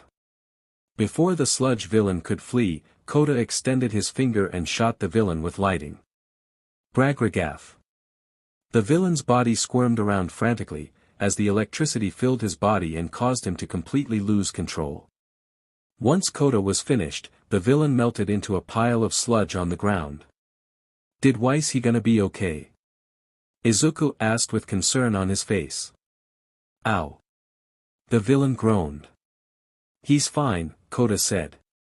Eri flew up next to her friends, still wearing an unsure expression. Is it over? Hey! The three looked down as Death Arms marched up to them. Oh, it's you, how's your jaw? Kota asked smugly. Really funny. You are under arrest. Death Arms yell at them. Kota laughed hysterically at that statement like it was the best joke he's heard in years. Really? And who's gonna arrest us? You. Last time you tried I hit you once and you got KO'd. Ko-oi. Izuku said in a warning voice. They had all agreed that instead of using their real names, they would use the names the media had provided them, so no one could tell it was them. Let's just leave. Eri nodded in agreement, but Kota ignored them and flew down to the ground to face Death Arms. Come on, you want to arrest me right? Try it, hero. Kota said with a vicious smirk. Hera. Death Arms charged forward and tried to punch Kota, only for the vigilante to seemingly vanish. Ha! Too slow. Death Arms turned around and saw Kota standing behind him, with his fingers raised. Before the hero could react, Kota flicked the villain in the forehead, sending him flying a few feet back, landing on his butt. Jeeger. Death Arms took a moment to recover. There was blood leaking down from where Kota had flicked him, and he was absolutely sad. Kota taunted the hero, motioning for him to come at him. Death Arms got up and ran at Kota, but before he could get close, a bolt of lightning struck the floor right in front of him, forcing the hero to stop in his track and look up at Izuku, who had slung the lightning. That's enough, Izuku said, with a seriously upset expression on his face. TCH, I was just messing around. Kota crossed his arms in an annoyed manner. You're embarrassing someone, Izuku told him. And we can't waste our time anyway. Remember. Kota scowled because he knew Izuku was right. They couldn't use their powers all day, and wasting it like this, even if it was fun, was wasteful. Fine. The blue champion took to the sky, and in a blur, he was gone. Hey, come back here. Death Arms shouted at the empty sky. Sorry about him. Izuku quickly apologized, before following his friend. Sorry, Eri said quietly, before also following the two. A few days later. The prisoner has escaped. The prisoner has escaped. Ah! Shouted a policeman, right before his arm was cut off by an elongated tooth blade. On the bridge of Tartarus in the dead of night, a convoy transporting the dangerous criminal Moonfish, was under siege by that exact same villain. Whoever had been in charge of securing the muzzle on the villain had done a terrible job, and after the truck he was in hit a slight bump, it became loose enough for Moonfish to use his quirk to free himself, and start attacking the guards. 2 guards had been killed and many others had been injured, with one losing an arm. The men did their best, shooting at him in an attempt to take him down, but the villain defended himself by using his teeth as a shield. Flesh. Moonfish sent out one of his teeth, and it shot right towards one of the guards' chest. And right as it was about to impale that guard. Crack. It suddenly broke against the chest of Izuku, who had flown in between the guard and the attack. Before Moonfish could do anything else, he was zapped by lighting from above, courtesy of Kota. After a few moments, Kota ended his attack, and Moonfish fell onto the van, knocked out. Done. Kota turned his attention towards the guards. Freeze. Some of the guards aimed their weapons at Izuku and Kota, as well as Eri who was flying behind Kota. While some other guards took to trying to attend to their injured. Are you kidding me? Kota asked, disgusted that they would prioritize trying to arrest them, after they just saved their lives, over helping the injured. One of you is missing an arm. No time to waste, let's get them to a hospital. Izuku quickly scooped up the guard missing his arm and flew as fast as he could to the nearest hospital. The other 2 followed his example and picked up as many injured as they could and flew them over to the hospital. A week later, at a beach. Ah! Help me! Shouted a child, as he flailed around in the water, trying not to drown. Ah! My baby! Shouted the mother of the child back on the shore. Someone help him! Swoosh! Before anyone could do anything, a blue blur sped past them, right at the child. The blur swooped past the child, and the child disappeared, before reappearing in his mother's arms. Ah! My baby!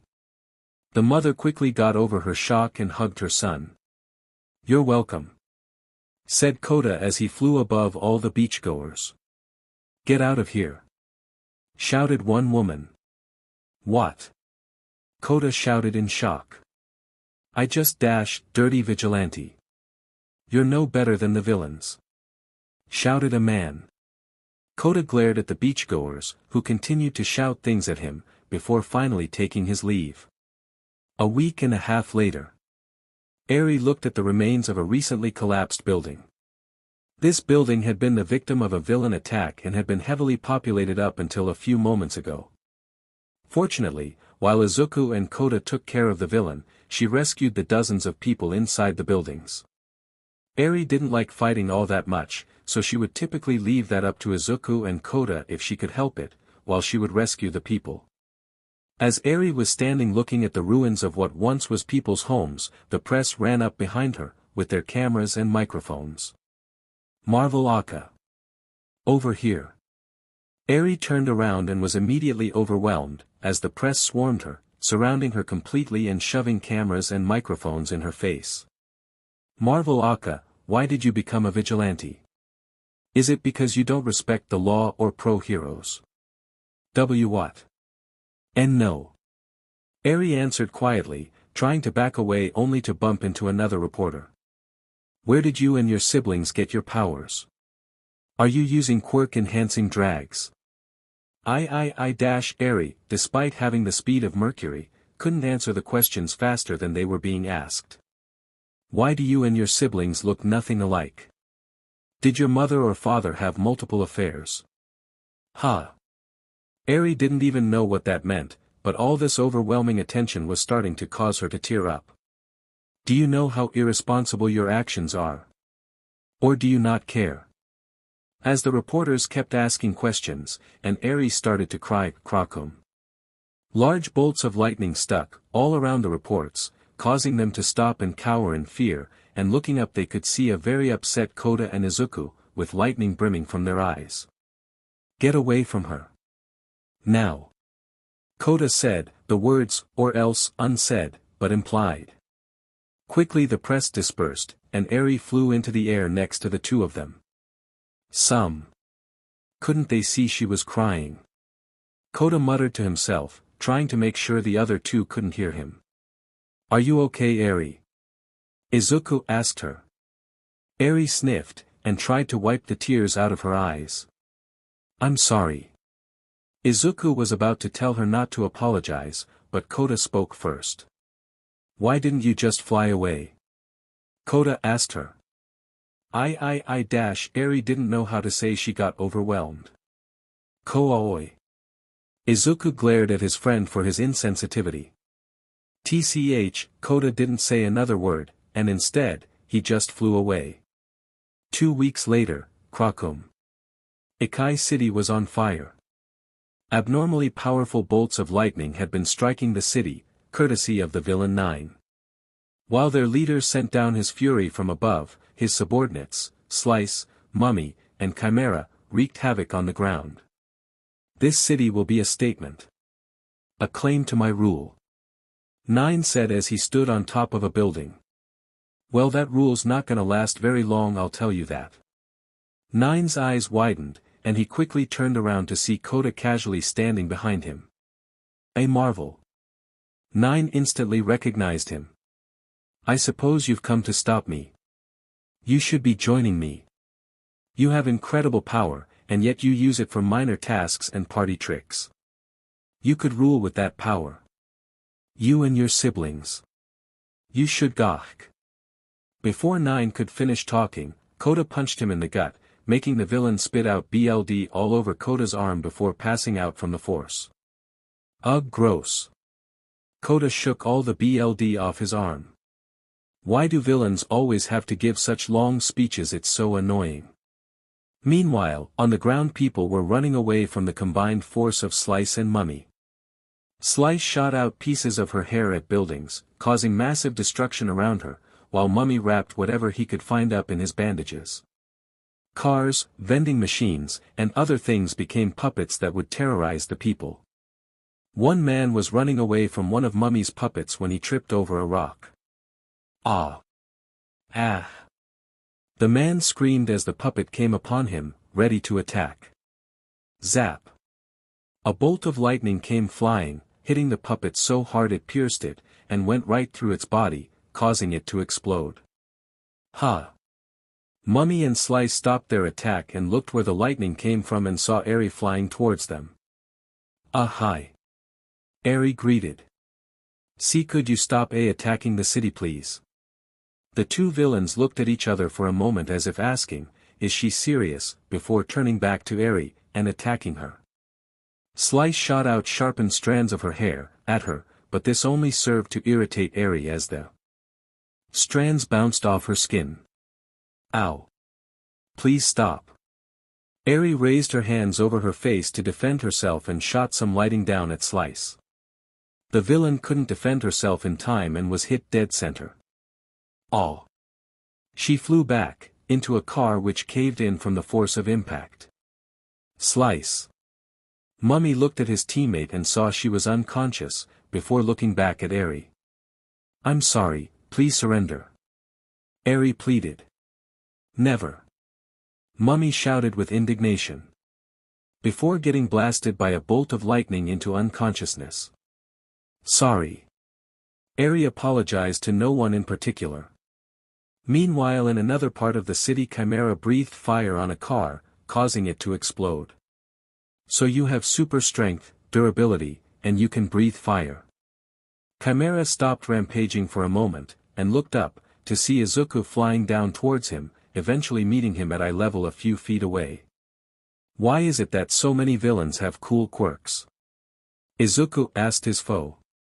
"'Cause not everyone thinks our quirks are cool." Chimera barked back. "I'm what most people would call a monster. An abomination that should have never been born." Izuku finished the villain's sentence, much to Chimera's surprise. I see, you were hurt and blamed for something that was never your fault. Betrayed by people you thought you could trust. I understand. Izuku's tone took a somber tone, as pain flashed in his eyes, telling Chimera that he wasn't lying. So you know then you should join us. You don't owe them anything. The strong should rule over the weak. Chimera preached. Izuku shook his head and sighed. Being hurt doesn't mean you can hurt people. It's not right. Grr. It's not right that they call me a monster even when I haven't done a thing. Who cares about what's right? It's an unfair world, and we have the power to make it ours. Chimera argued. Just because you can, doesn't mean you should. Izuku looked at Chimera somberly. I'm sorry for what you've been through, but if you don't stop, I will take you down. Grr, try it. Chimera was done talking, and let out a fire breath attack directly at Izuku. Izuku took the attack, not being affected by it in the slightest. The green vigilante charged through the flames at irrecoverable speeds, stopping right in front of Chimera, before giving his chest a hard shove with his palm. Chimera was sent flying back, blood leaking from his maw as he flew through the air, eventually landing half a mile away from where Izuku and shoved him, completely unconscious. Izuku sighed. What a waste. As Izuku lamented the waste of such a cool and powerful quirk, Kota and Eri flew down beside him. Are we done here? Kota asked impatiently. We should be, Izuku said. He looked to Eri to see if she was ready to leave, and he noticed that she was staring at something behind them. What are you looking at? Eri didn't look at him, and wore an unsure, and slightly scared expression on her face as she said, Why do they look so scared? Izuku and Kota looked closer at the direction Eri was staring at, and they could see people, hiding. From them. Why are they hiding? Eri asked her two friends. Izuku sighed. Because we're vigilantes. We're technically criminals. Even if we did just save their whole stinkin' city, Kota growled bitterly, before turning away. Come on, we're done wasting our time with these cowards. Kota flew away, but Eri and Izuku stayed behind, looking at the terrified people they just saved. Are we doing the right thing? Eri turned to Izuku and asked. Of course, Izuku answered with little hesitation. If we didn't help then a lot of people would have died. Eri didn't respond. But the feeling of unease remained with her. The tension was thick in the police briefing room, as the heroes who sat there were very high profile. Hawks. Best Jeanist. Crust. Eraserhead. Nizu. Mirko Kamui Woods. Death Arms. Ryukyu. Fat Gum. And even Endeavor. After seeing the other heroes around them, the pros knew exactly what they were here for. The Marvels.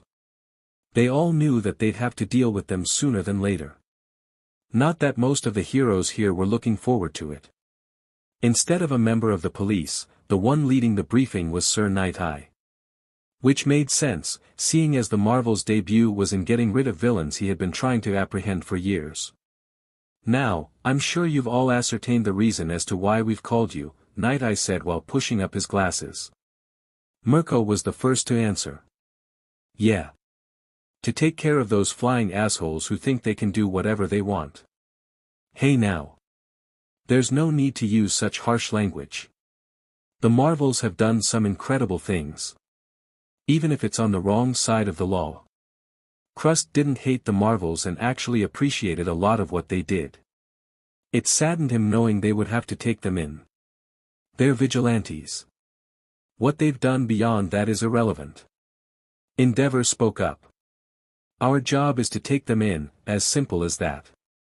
While I don't think it's going to be anything resembling simple, Endeavor is right. Night-Eye pulled a remote from his pocket and pressed a button, and a projector shot an image of the Marvels onto the wall in front of everyone. To go over the basics, the Marvels are a 3-person vigilante team consisting of 2 males and 1 female. Marvel Midori, Marvel Aoi, and Marvel Aka, Night Eye pressed another button, and the image such to them fighting Overhaul in his monster form. They first appeared fighting Kai Chisaki after he presumably used his quirk to turn himself into this monster. Presumably, they had been fighting the Yakuza for quite some time inside the building, as some lightning bolts had been spotted striking the area by some nearby civilians. Although strangely, not only did the lightning bolts appear out of the clear sky and do no damage to the areas they touched, but also people more than a mile away claimed to have neither heard nor seen any lightning. Do you think it was some kind of proximity-based illusion? Aizawa asked. That's the only thing I can think of. That makes sense, but why? Nizu asked in return. They've shown the ability to shoot very real lightning, so why would they create fake lighting? We've also never seen them display any other illusion-based abilities in the past. Maybe we have and we just didn't know. Hawks half-joked. Ugh, great. Just what those guys need, illusions. Mirko complained. Putting that aside for the moment, the abilities we know the Marvels to have are superhuman strength, speed, durability, and reflexes.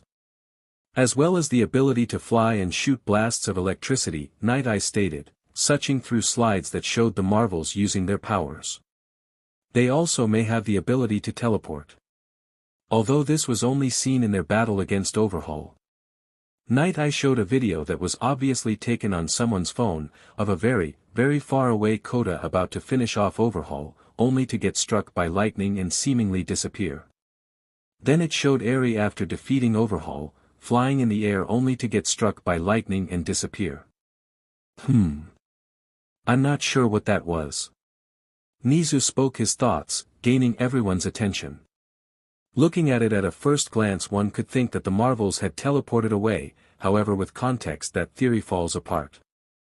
Firstly, why would Aoi choose to teleport away, at that moment? He was clearly about to use a powerful attack on Overhaul and no reason to leave the battle. Marvel Aka makes more sense, as the battle was over and they would have left afterward. However, why would Marvel Midori not do the same thing? And of course, the biggest question of all, if they could teleport, why not do it more often? If this is teleportation, then I don't think that the Marvels were the ones controlling it. Or more likely Night Eye, do you have the full video of this encounter? Of course, Night Eye responded. Then could you go to the part where Marvel Aoi disappeared? Nizu asked. Night Eye gave a quick nod and then did just that. After a few moments, the video played, showing Aoi disappearing, and then Midori flying towards where Aoi had been and then leaving the fight. There. You can see Marvel Midori quickly flying to Aoi's location and then leaving. Nizu pointed out. Why? Oh, will you stop stringing us along and tell us what the hell you're thinking? Mirko shouted, entirely too impatient for Nizu's games. I was getting to that. Very soon after this happened, Marvel Aka stopped evacuating civilians, and then when the Marvels reappeared in the fight, aka unleashed her unknown attack on Overhaul and ended the fight. Nizu continued to set up his theory. Please fast forward to that please. Night Eye fast forwarded to aka killing Overhaul and then getting struck by lightning and disappearing and then showing Midori zipping over to her location, back down to where they'd come from, and then flying off away from the scene.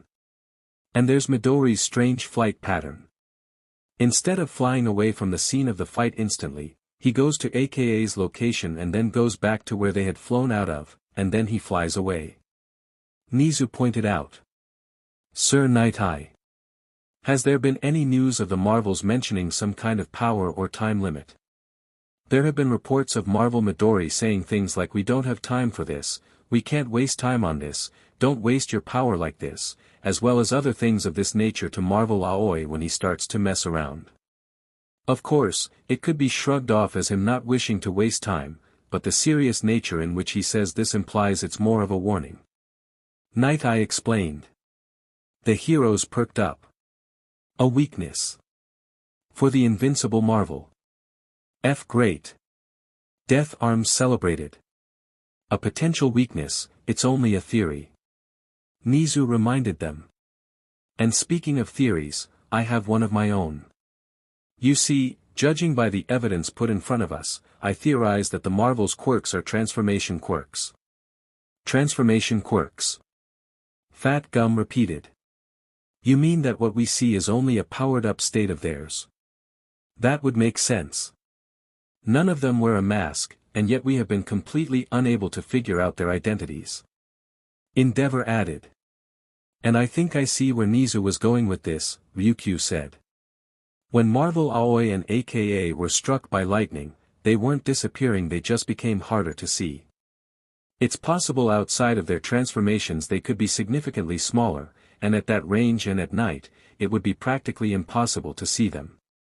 And once they had been forced out of their transformations, Marvel Midori had to go and catch them, and then bring them away from the fight. Which explains their actions. It would also explain why they used that unknown attack and killed Overhaul, Aizawa added. The Marvels have been very careful not to kill anyone since this incident, so why now? And why would they use this unknown attack only this one time? The answer is because they were desperate. They were running low on either time or power, so Marvel Aka used her most powerful ability to end the fight before they all were forced out of their transformations. Murmurs rang among the pros as they seemed to agree on this theory altogether. But that leaves the question, is this a time limit or a power depletion limit? Genist asked. While I don't think we have enough evidence to say anything definitively, I would say it's more likely a power limit, Nizu said. The times in which the Marvels are active seem to be very inconsistent, and Marvel Midori tends to be more active than the other two, so it's possible that he is the best out of the three at conserving his energy, and what we've seen of the trio supports this. So it's possible that they have a limited amount of energy they can use before they transform back into a less powerful, if not completely powerless state. Night Eye laid out all the threads together, making it into one solid theory. We'll have to keep that in mind. Do you have any more theories, Nizu? Not at the moment, no. Nizu shook his head. Then let us move on, Night Eye said, getting slides back to where he wanted them to be. Now, the last ability of theirs you need to look out for is the most dangerous one, as well as the most unknown. And that is the power AKA used on Overhaul to end the fight. The video of AKA flying to Overhaul, there being a bright flash of light, and then Overhaul, a monster the size of a skyscraper, was gone without a trace. Lesser heroes would find this terrifying. These heroes just found it intimidating. We have no clue what happened here. At all. When we went to instigate the scene, there was absolutely nothing left of Overhaul. Nothing. He just vanished without a trace. Night Eye tried his hardest to emphasize both how mysterious and dangerous this ability was, and it seemed to have worked, as some of the heroes looked slightly unnerved. As of now, we have 5 theories about how this could have been accomplished. 2 unlikely ones and 3 more likely ones. So all we can do is theorize about this. Whatever it is, it's extremely dangerous. Aizawa concluded. Starting with the 2 unlikely ones first is that it was all an illusion and the Marvels were attempting to trick people into thinking positively of them by fighting a fake monster. Given that Kai Chisaki was a real person who is currently missing, presumed dead, and that the destruction caused by Chisaki was very real, and that the Marvels have shown they are willing and capable of saving people from villains, this is unlikely. Night Eye said. The second unlikely theory is that they do in fact have a teleportation ability, and simply teleported Chisaki away. However, unless she teleported him very far away, then Chisaki definitely would have been noticed given his size. And of course, this theory would also bring up another question, that being, why wouldn't they do that more often? Okay, mind telling us the theories that might actually be true? Mirko asked impatiently. I was getting to that. The first more plausible theory is that she has the ability to manipulate matter. And the reason Chisaki disappeared into thin air, is because he was turned into thin air. Night Eye explained. It's possible AKA may not have full control over this ability, as therefore prefers not to use it unless it's an emergency. So basically it would pressure them hard enough they might turn us all into F-air. Death Arms could feel his frustration growing. What's worse is the possible lack of control of something like that, powerful quirks plus lack of control, never ends well. Eraserhead pointed out. Well, the theories don't get much more comforting from here. The last two theories both involve a form of chronokinesis. The first of the two is that she actually teleported him through time, either to the distant past or the future. The second is that rather than sending Overhaul through time, she sent time through Overhaul. In other words, she rewound Overhaul's body back to the point when he didn't exist or was a SPRM cell. Night Eye explained. You're right, it didn't get any more comforting. Fat Gum was confident his fat could take a lot of things. Getting erased from existence was not one of them. Oh yeah, great. But the better question here isn't what it is, it's how do we dodge it? Hawks asked. Because I don't know about the rest of you, but I would really like to not be insta-killed if they feel like they're in danger. Well, as stated, we have no real idea of what this attack is. So given our current knowledge, we have two methods of avoiding this attack. 1. Don't let them use it, and 2. Don't fight them. Night Eye suggested. We suggest the latter. Endeavor gave Night Eye a scathing glare. Are you suggesting that we simply let them do as they please without arresting them? What we are suggesting is that you all sit back and let All Might handle this. Night Eye didn't need to see the future to know that this statement would cause more than a little outrage. Mirko and Death Arms looked like he had just personally insulted them. However, before anyone could complain, Nizu spoke up. That would be for the best. Several glares, confused looks, and eyebrow raises were thrown Nizu's way. The mouse/bear principal quickly explained himself. I've been looking into the marvels since they arrived. I've been meticulous in calculating the limits of their abilities, and their overall versatility, and I can confidently say that no single hero other than All Might could beat all three of them. Even fighting just one of them, it's unlikely that even Endeavor could win, and that's assuming they actually stay and fight, instead of just flying away. Nizu explained. And even if every high-ranking hero, aside from All Might, teamed up to fight the three, it still would not guarantee victory, and the sheer amount of property damage and casualties of both heroes and civilians is enough for us to say, it's not worth it. They're not causing enough of a problem for us to justify throwing an army of heroes and destroying the city to take them in, especially when we don't know for sure if that would work. Let us take a look back at how well you've performed against the Marvels at this point, Night Eye said as he pressed another button on his remote. The projection changed to a video of a boy running into the street, about to get hit by a car, only to get saved by Eri, flying in and swooping up the kid, and bringing him back to the sidewalk. Eri quickly tried to fly away, but she didn't get more than a few feet away when Ryukyu swooped down in her dragon form and slammed her to the ground with her massive claws. However, Eri was only trapped in the dragon hero's claw for a few seconds, before she immediately burst out, flying out of her clutches and away from the dragoness so fast that she could never hope to catch up. Ryukyu gave an embarrassed blush at the sight of her failure being projected for everyone to see. The next video was another one of Eri. This time she had just finished zapping a villain into unconsciousness and was flying over his body. She was then kicked away by an arriving Mirko. This actually seemed to do some small damage to Eri, as she was knocked across the street. Mirko jumped over Eri and was about to land an axe kick on her while she was down when she was suddenly blasted with lightning, by a very set-off Kota. Mirko went flying back and crashed into a car, giving the two Marvels a chance to escape. Mirko grit his teeth and growled at the video. Another video played, showing Death Arms getting taken on a stretcher after his first encounter with the Marvels. And then another video of Kota playing around with him before flicking him away.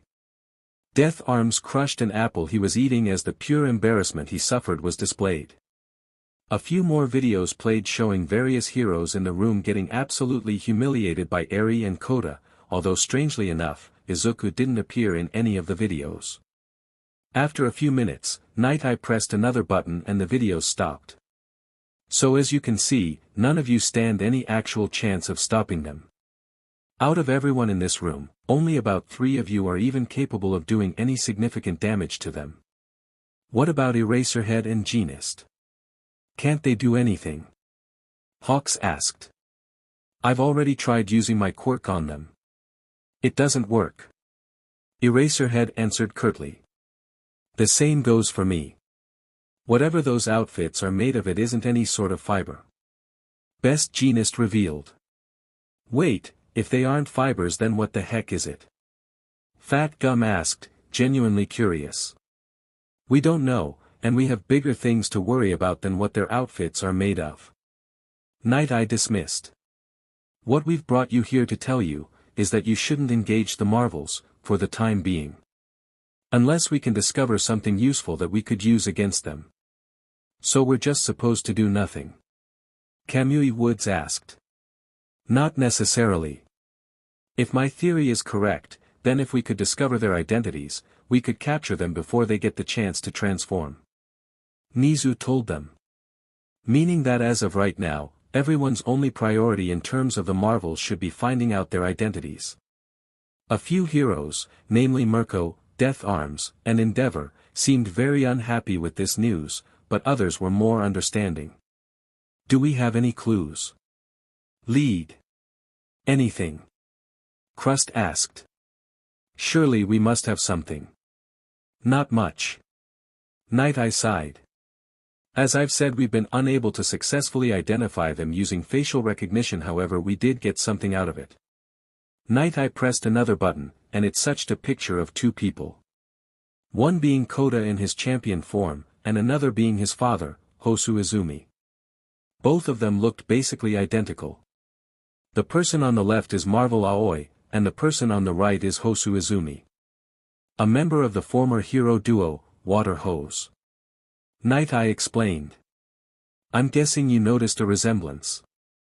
Mirko slammed her fist down on a table and held an outraged expression as she pointed at the projection. Wait 1 minute. So you mean we did find out who he was? And he was AF hero this whole time? Obviously not if he said we haven't been able to identify them. Aizawa pointed out. Yes, seeing as Hosu Izumi is dead along with his wife, Night Eye explained. Both were killed by the villain Muscular, while they helped civilians evacuate the area. May they rest in peace. Crush said quietly. Did they have a kid or something? A brother? Fat Gum asked. They did have a son. Kota Izumi. Night Eye pressed a button, and the projection now showed Kota, although he was much younger as the picture was taken before he ran away. However, it's unlikely to be him, as he would be around 7 right now, and is also most likely dead. That caused some alarm amongst the heroes. What do you mean, most likely dead? Kamui asked. Kota Izumi, after the death of his parents, was given to the only remaining family we know of, the cousin of Misu Izumi, Shino Sosaki, also known as the hero Mandalay, of the Wild Wild PP Cats. However, after only staying with them a few months, he ran away. Night Eye explained. Given that this was a few years ago and he hasn't been seen since, it's a fairly safe assumption that he died on the streets. Crust sniffled and let out a tear for the poor boy. First the parents, and then the son. That poor family. So it's just a coincidence? Aizawa asked. Perhaps, however, what's keeping me from writing this off as a mere coincidence, is the fact that Aoi has been asking about the villain, Muscular, Night Eye explained, before showing another video. Kota stood over a villain who had been knocked to the ground, looming over him threateningly with his hands glowing with electricity. Where is Muscular? Who? The villain asked, fearing for his life.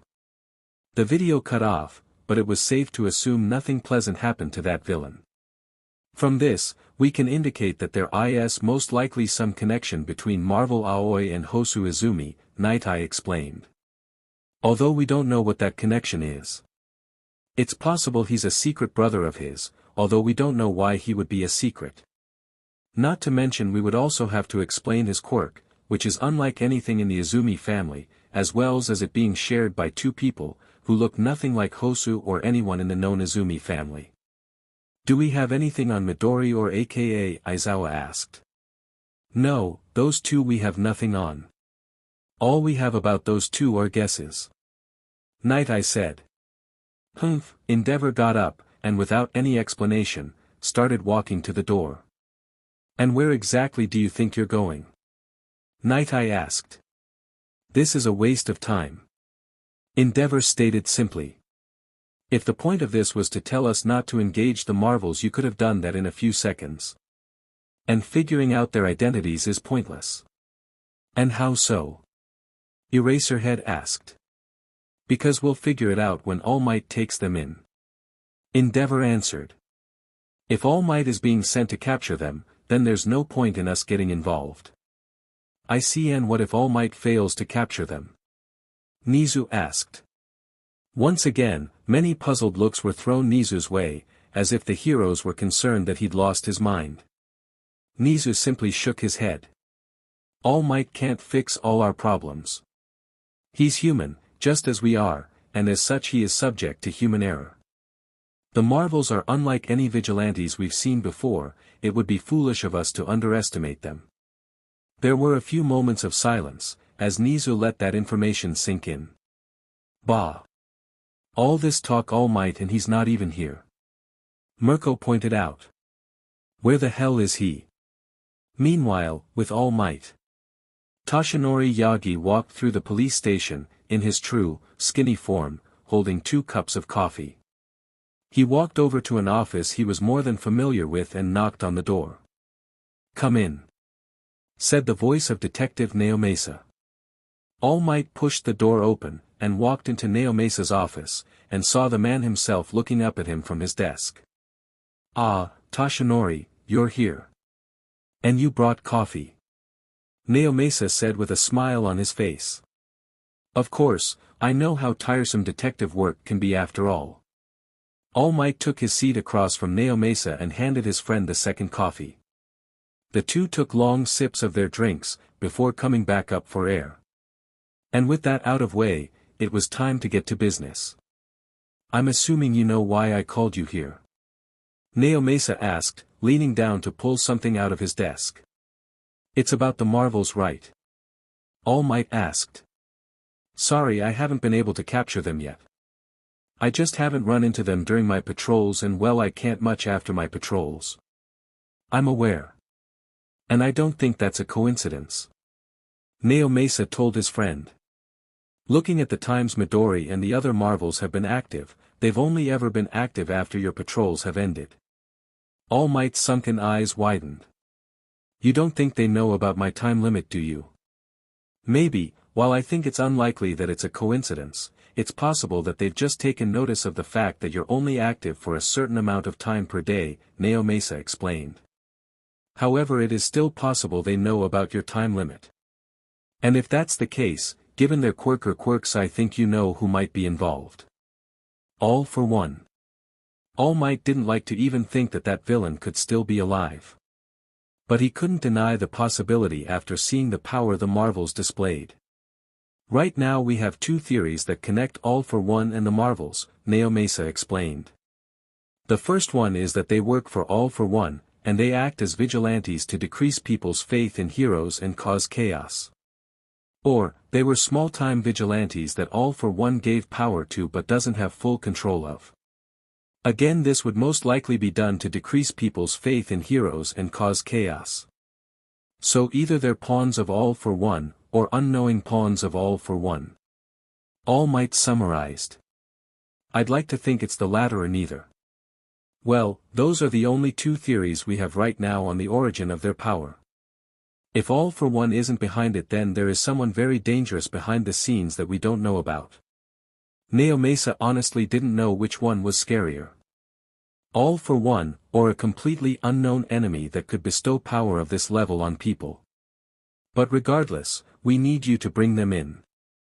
Meaning we'll need you to conserve your power until they make an appearance. All Might nodded. Hopefully won't take too long. People would notice if I didn't go on my patrols for a while. Well, if they really are avoiding you, then it might take longer than we'd like. Naomasa speculated. But let's just hope that's not the case. Right. All Might took another sip of his coffee. All Might knew what he needed to do. Even putting aside the fact that they were vigilantes, their possible connection to All for One was enough reason for All Might to prioritize taking them down. But they'd find out soon enough if they had any connection to that man. Things had been rather dull for once. What would normally happen is that Eri and Kota would wait for Izuku to tell them when they would go on patrol. Izuku stressed the importance of this because Izuku had spent a lot of time figuring out when heroes like Endeavor and All Might went on patrol, and where they went on patrol, so they knew how to avoid them. However, All Might hadn't been patrolling, and as such, Izuku hadn't been patrolling, which meant he, Eri, and Kota had just been staying put. Which, overall, Eri was fine with, but Kota was definitely not. The three of them were currently sitting on the sofa, with their eyes glued to the TV as it played the news. Another day with no sight of the symbol of peace. All Might hasn't been seen for the past 3 days, which is very abnormal for the symbol of peace, although it is possible that he is simply taking a well-deserved break. The newswoman reported. Izuku gave the TV a frustrated pout. I don't understand. All Might doesn't really take breaks like this. At least not unannounced. Maybe he just got tired. Eri suggested. Nuwa. All Might never get tired. Izuku argued. There has to be some kind of reason.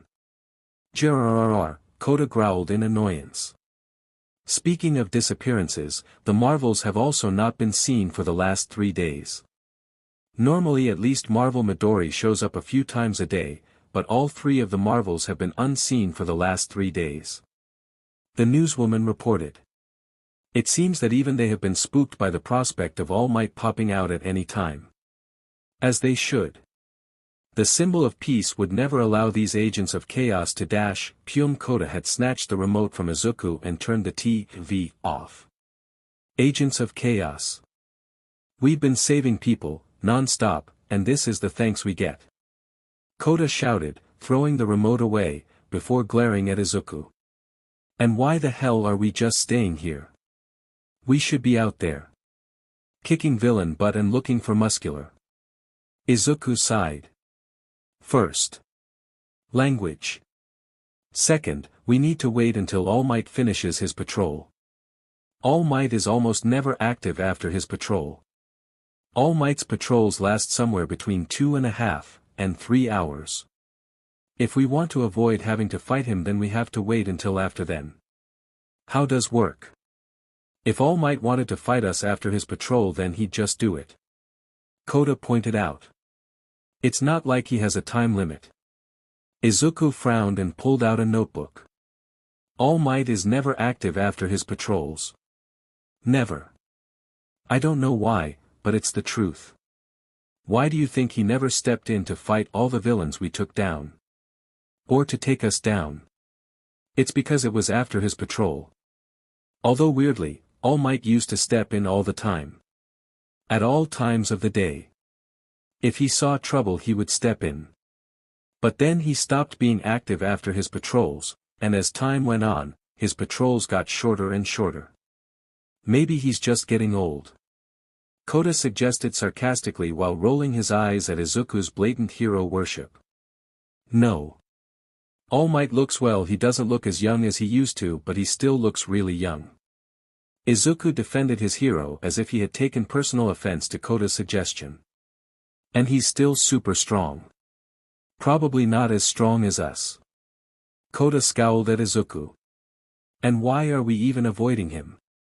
We're strong. And there are 3 of us. I bet we could kick his butt. Kota, it's All Might. All Might. The symbol of peace. The man who lowered the crime rate of Japan to a single digit. We wouldn't stand a chance. Izuku argued, looking at Kota as if he'd gone mad. You don't know that. Just because you're a year older than me, doesn't mean you're smarter. Kota was actually shouting at Izuku now, making Eri flinch as she sunk into the couch. Why do you want to go out so badly? You keep saying that what we're doing is lame and that people don't like us, so why do you want to keep doing it? Izuku wasn't shouting, but he had definitely raised his voice to a level that made Eri uncomfortable. Because we're supposed to be finding muscular, and we haven't found any clues. Kota shouted. His fist was balled up, and he was now unleashing anger and frustration that had been building up for a long, long time. None of the villains we fought knew anything about him. All of it was just a waste of time. Kota, we saved lives. Izuku pointed out. And they hate us for it.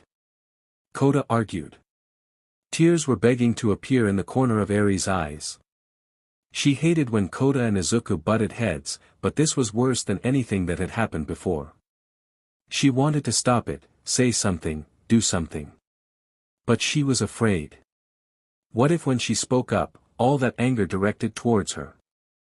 And so she just sat there, curling up into a ball and hoping that the yelling would stop soon. It's not about being liked, Kota. It's about helping people. Izuku continued to argue. No. To you it's about helping people. No one else here cares about that hero CRP. Stop wrapping us up in your stupid dream. Kota shouted, his face red from anger. In fact, I'm done. I'm not doing this anymore. I don't need to be a stupid hero. And I don't need you. With that, Kota hopped off the couch and ran for the door, kicking it open and running away. Shazam! Izuku and Eri heard Kota shout from the hallway, followed by a lightning strike and the sound of winds kicking up as Kota presumably flew away. Wait! Eri was about to chase after him, but she was stopped by Izuku, who put his hand on her shoulder. Don't. He just needs time to cool down. He'll come back. Izuku reassured her. This isn't the first time this has happened. Eri gave Izuku a confused and unsure look.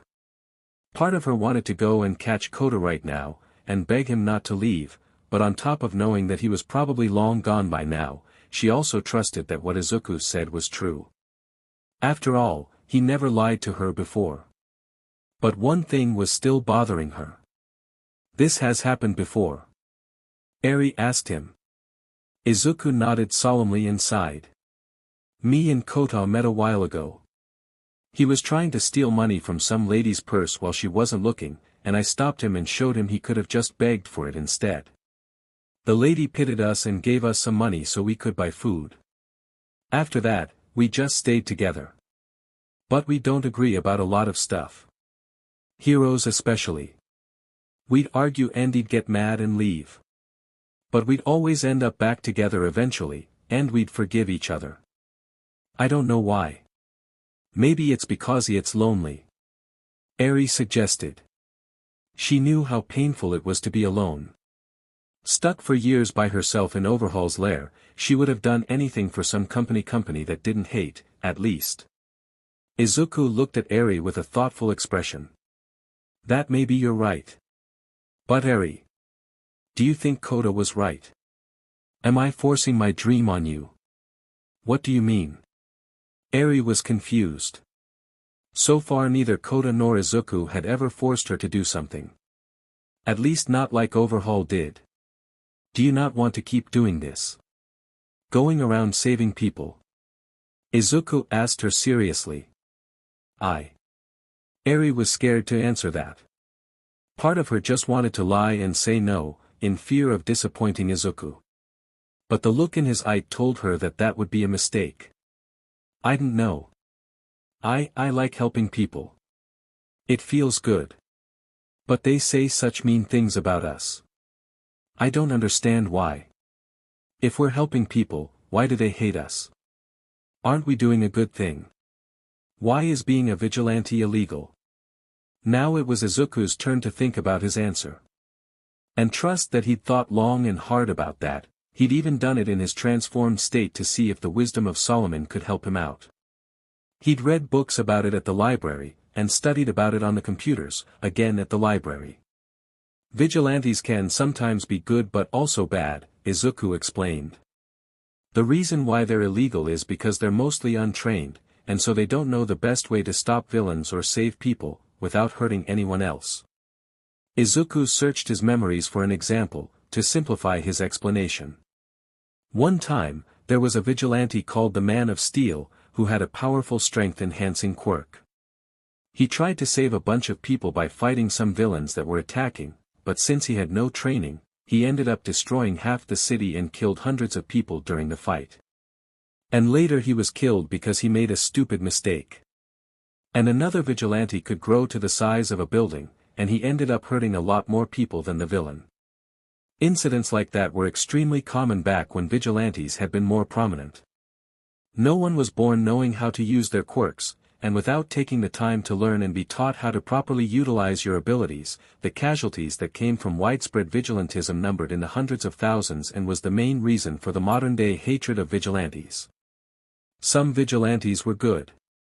They helped out a lot and saved a lot of people, but even they made mistakes that did a lot of damage to people and the things around them. Izuku continued. Have we hurt people? Eri knew that their powers were dangerous, and when she thought about it, it was strange she didn't remember accidentally blowing up a building with a lightning bolt or flying to a person at super speeds and killing them, or flown into a plane. Izuku shook his head. We have a cheat. You know how sometimes you feel like you should do something or that you shouldn't do something. Like if you want to throw a lightning bolt somewhere but you don't because you suddenly know that it'll hurt someone or destroy something. And you don't know how you know that. Eri nodded. She'd gotten that feeling a lot, but she hadn't thought about it too much. That's the wisdom of Solomon. Probably. Izuku didn't have definitive proof that that ability was the wisdom of Solomon, but it made sense for it to be. That's what keeps us from being like those bad vigilantes, and destroying stuff and killing people. It even helps us hold back against people so we don't kill them. Sorry good. Eri was a little confused, but overall she somewhat managed to grasp what Izuku was trying to say. Yeah, but they don't know we have that, Izuku explained. And they killed Overhaul. He didn't want to say it. But they were all responsible for murder. Not even accidental murder. But he couldn't say that. Not to Eri. So because they don't know we won't hurt people theory afraid of us. Things started to make a bit more sense to her. If vigilantes had accidentally caused all that damage in the past, and they were way more powerful than those vigilantes, she'd be afraid too if she was them. But why don't we just tell them about the wisdom of Solomon? Izuku shook his head. Because they wouldn't believe us. Adults don't really believe in magic, so if we told us we had a magic power that kept us from hurting people by accident, then it'd sound like a lie. That made sense to Eri. It sounded just too convenient. And she'd learned that if something was too good to be true, it most likely wasn't true. And even if they did, we've already broken a bunch of other laws. Like hurting pro-heroes. Izuku once again left out the murder part. So even if we weren't vigilantes people still wouldn't like us. Eri frowned. Izuku's explanation had cleared a few things that she'd been confused about, but it left her feeling kind of at a loss. Even if they stopped they would still be wanted. They'd never be able to go anywhere in their adult forms, without attracting police and the heroes. Do you regret it? Izuku asked her with a saddened look. Regret what? Eri asked. Do you remember back when we were in your old room, and we asked you if you wanted to come with us or run away? Izuku reminded her. Do you regret not running away? No, Eri answered so quickly it surprised not only Izuku but herself as well. If I ran away I would be alone. You two are the only people who were nice to me. You saved me when no one else would. Two don't want to leave you both. Not ever. And if I left could you have beat Overhaul? Two don't know. Izuku answered truthfully, his fist clenched over his little knees as he wore a troubled expression. Maybe I could have used enough lightning to kill him but if that failed. Then they would have died. I don't regret it at all even if I did have to do something terrible. Eri, despite how much pain Overhaul had caused her, still couldn't find it in her to fully move past his death. The fact that she'd once again killed a person, this time knowingly, was something she had a tough time coming to grips with. Her only solace being that she did it to protect Izuku and Kota. Kota and Izuku had meant so much to her back then, and even more to her now. Flashback, some time ago. Eri and Kota were alone in the ruined mansion since Izuku had gone out to be a vigilante. Kota was at a small table he had brought writing stuff down, while Eri was just peeking at him from the couch. Eventually, she worked up the courage to ask a question. "What are you writing down?" "A to-do list," Kota answered, not looking away from his paper. "Izuku used to write them down, but things are different now that we have our powers." "What's a to-do list?" Eri asked him curiously. "It's a list of things I need to do." Kota rolled his eyes as he started the obvious. "It's raining today, so I'm gonna go to the rich neighborhoods and ask if they want me to punch the clouds away and change the weather so I can get a ton of money. Then I'll head to the park and see if I can get people to pay me to do some lighting tricks. Why do we need so much money?" Eri asked him. Using his powers, Kota had made a substantial amount of money, which he kept in a safe he found in the trash. Despite this, Kota only really ever spent money on food and took whatever else he needed from people who didn't want them anymore or the trash. Sure, money was good and it was the reason they could have 3 full meals a day. But Eri didn't understand why they'd need so much money if they barely used any of it. "Because I don't want us to suffer again," Kota muttered, just loud enough for Eri to hear him. "We don't deserve to suffer again. We have power. Now maybe if we have money we won't ever have to suffer again." Kota didn't say another word, and Eri just watched him work. Most people wouldn't have found those words to be very touching, but Eri wasn't most people. After spending most of her memorable life in a place without love or care, she was able to siphon the affection from Kota's words, and it meant a lot to her. Just hearing that someone cared about her, meant a lot to her. Another flashback, at some other point. Eri was back. Back at the scene of crime. Of her crime.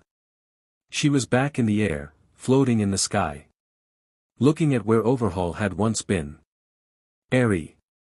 She could hear Overhaul's voice in the wind. Not in any one place, but all around her. Surrounding her. It was like Overhaul was in the air she breathed. His wrathful spirit choking her. "You killed me. You're a monster.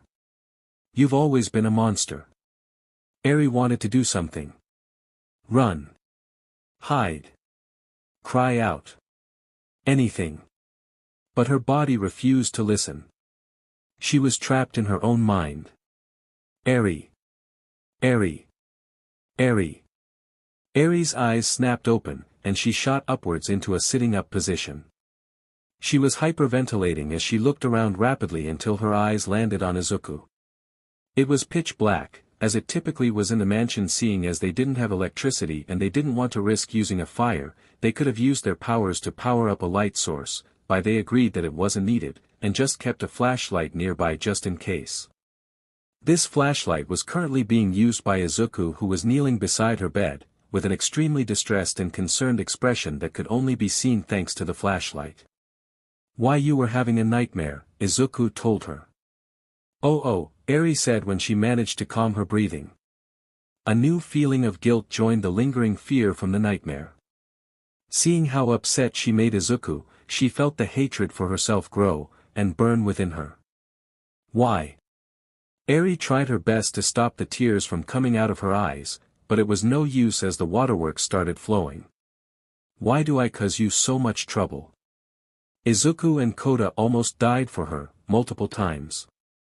And if it wasn't for her, they wouldn't have become vigilantes, and Izuku could have become a hero and Kota could have done whatever Kota wanted to do.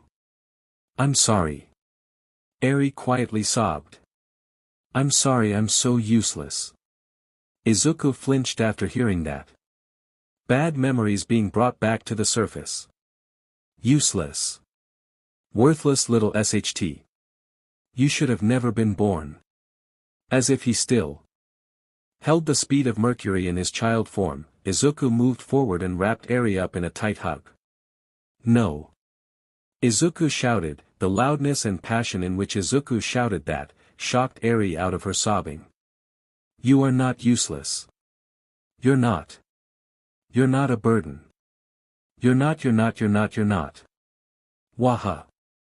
Eri was taken off guard by how vehemently Izuku refuted her claims. As if calling herself useless offended him. He'd even started crying himself. I wanted to be a hero. But how could I call myself a hero if I didn't save you? Izuku cried.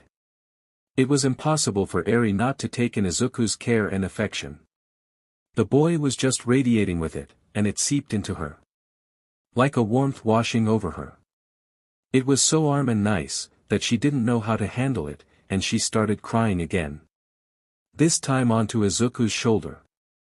And once they were done, Eri was able to fall into a dreamless sleep. Free of the nightmares for now. Back in the present.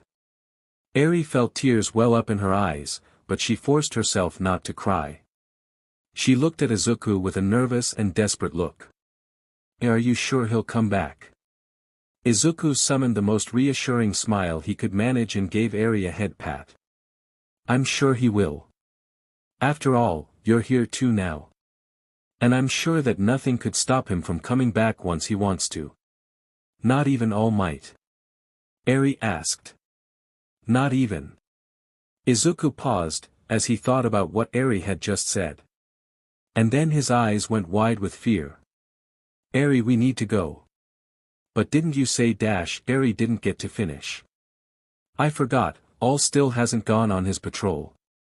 If the news sees Kota while he's transformed, All might come and try to fight him. He won't stand a chance. Izuku jumped off the couch and ran for the door, with Eri quickly following behind him. Shazam. Krakum. Meanwhile, with Kota. Kota wished he had eaten before he left. While he was immune to hunger in his champion form, it lowered his what did Izuku call it mana pool. It lowered his mana pool, which was the amount of power they could use before being forced to transform back. Izuku had told them that the state of their normal bodies would affect their mana pool. If they were hungry or tired or injured, then their mana pool would be lowered. Izuku had even theorized that exercising would increase their mana pool, although they hadn't had time to test this result. And while Kota had plenty of energy, he thought it'd be better to eat now than later. So here he was, back in another convenience store. This time he actually intended to buy something with the money he kept on his person, rather than attempting to steal something. Although he still did have to resist the urge. The only reason I'm not stealing anything is because I don't want to get caught.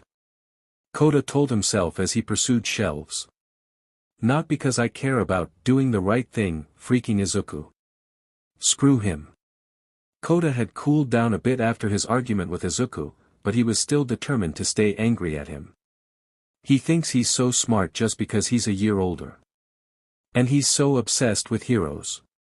Kota could feel his anger grow as he thought about it. Heroes this. Heroes that. He even got me to do it. Well, not anymore. I'm no hero. And that's, Kota heard a terrified scream coming from the register, and his body froze. Give me the money. Kota's eyes widened as he heard what sounded like a robbery. Now what are the chances? Kota moved slowly to the end of the aisle, and peeked his head out at the register, to see a man holding a gun to the man at the register, who was cowering in fear of the weapon. Kota ducked back into the aisle. How? How did that idiot manage to rob the one store with me in it? He is so screw-ate. All Might's still out there. I could probably beat him, but it wouldn't be easy. If I beat this guy, he could show up. Please. I need this money. The cashier said. I don't care. Give it. The robber replied, holding the gun closer to the man. Kota grit his teeth. Nope. Not doing it, he'll be fine. He'll give the idiot the money and he'll be fine. And even if he's not, I don't care. I'm not a hero. I don't have to save him. The money. Now. The robber shouted, his voice getting more and more aggressive. Please. The cashier said. Kota could hear them crying in desperation, and his fist clenched as he tried to hold himself back. I'm not a hero. I hate heroes. I don't have to do anything. Kota tried to convince himself.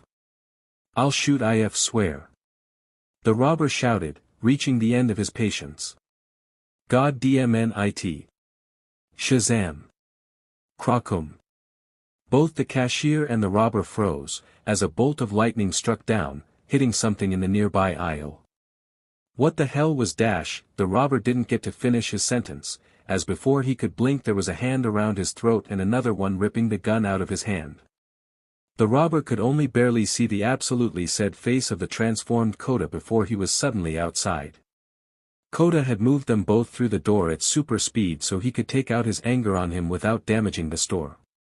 Kota shoved him to the floor, where the robber fell on his butt and tried to crawl away backward out of fear.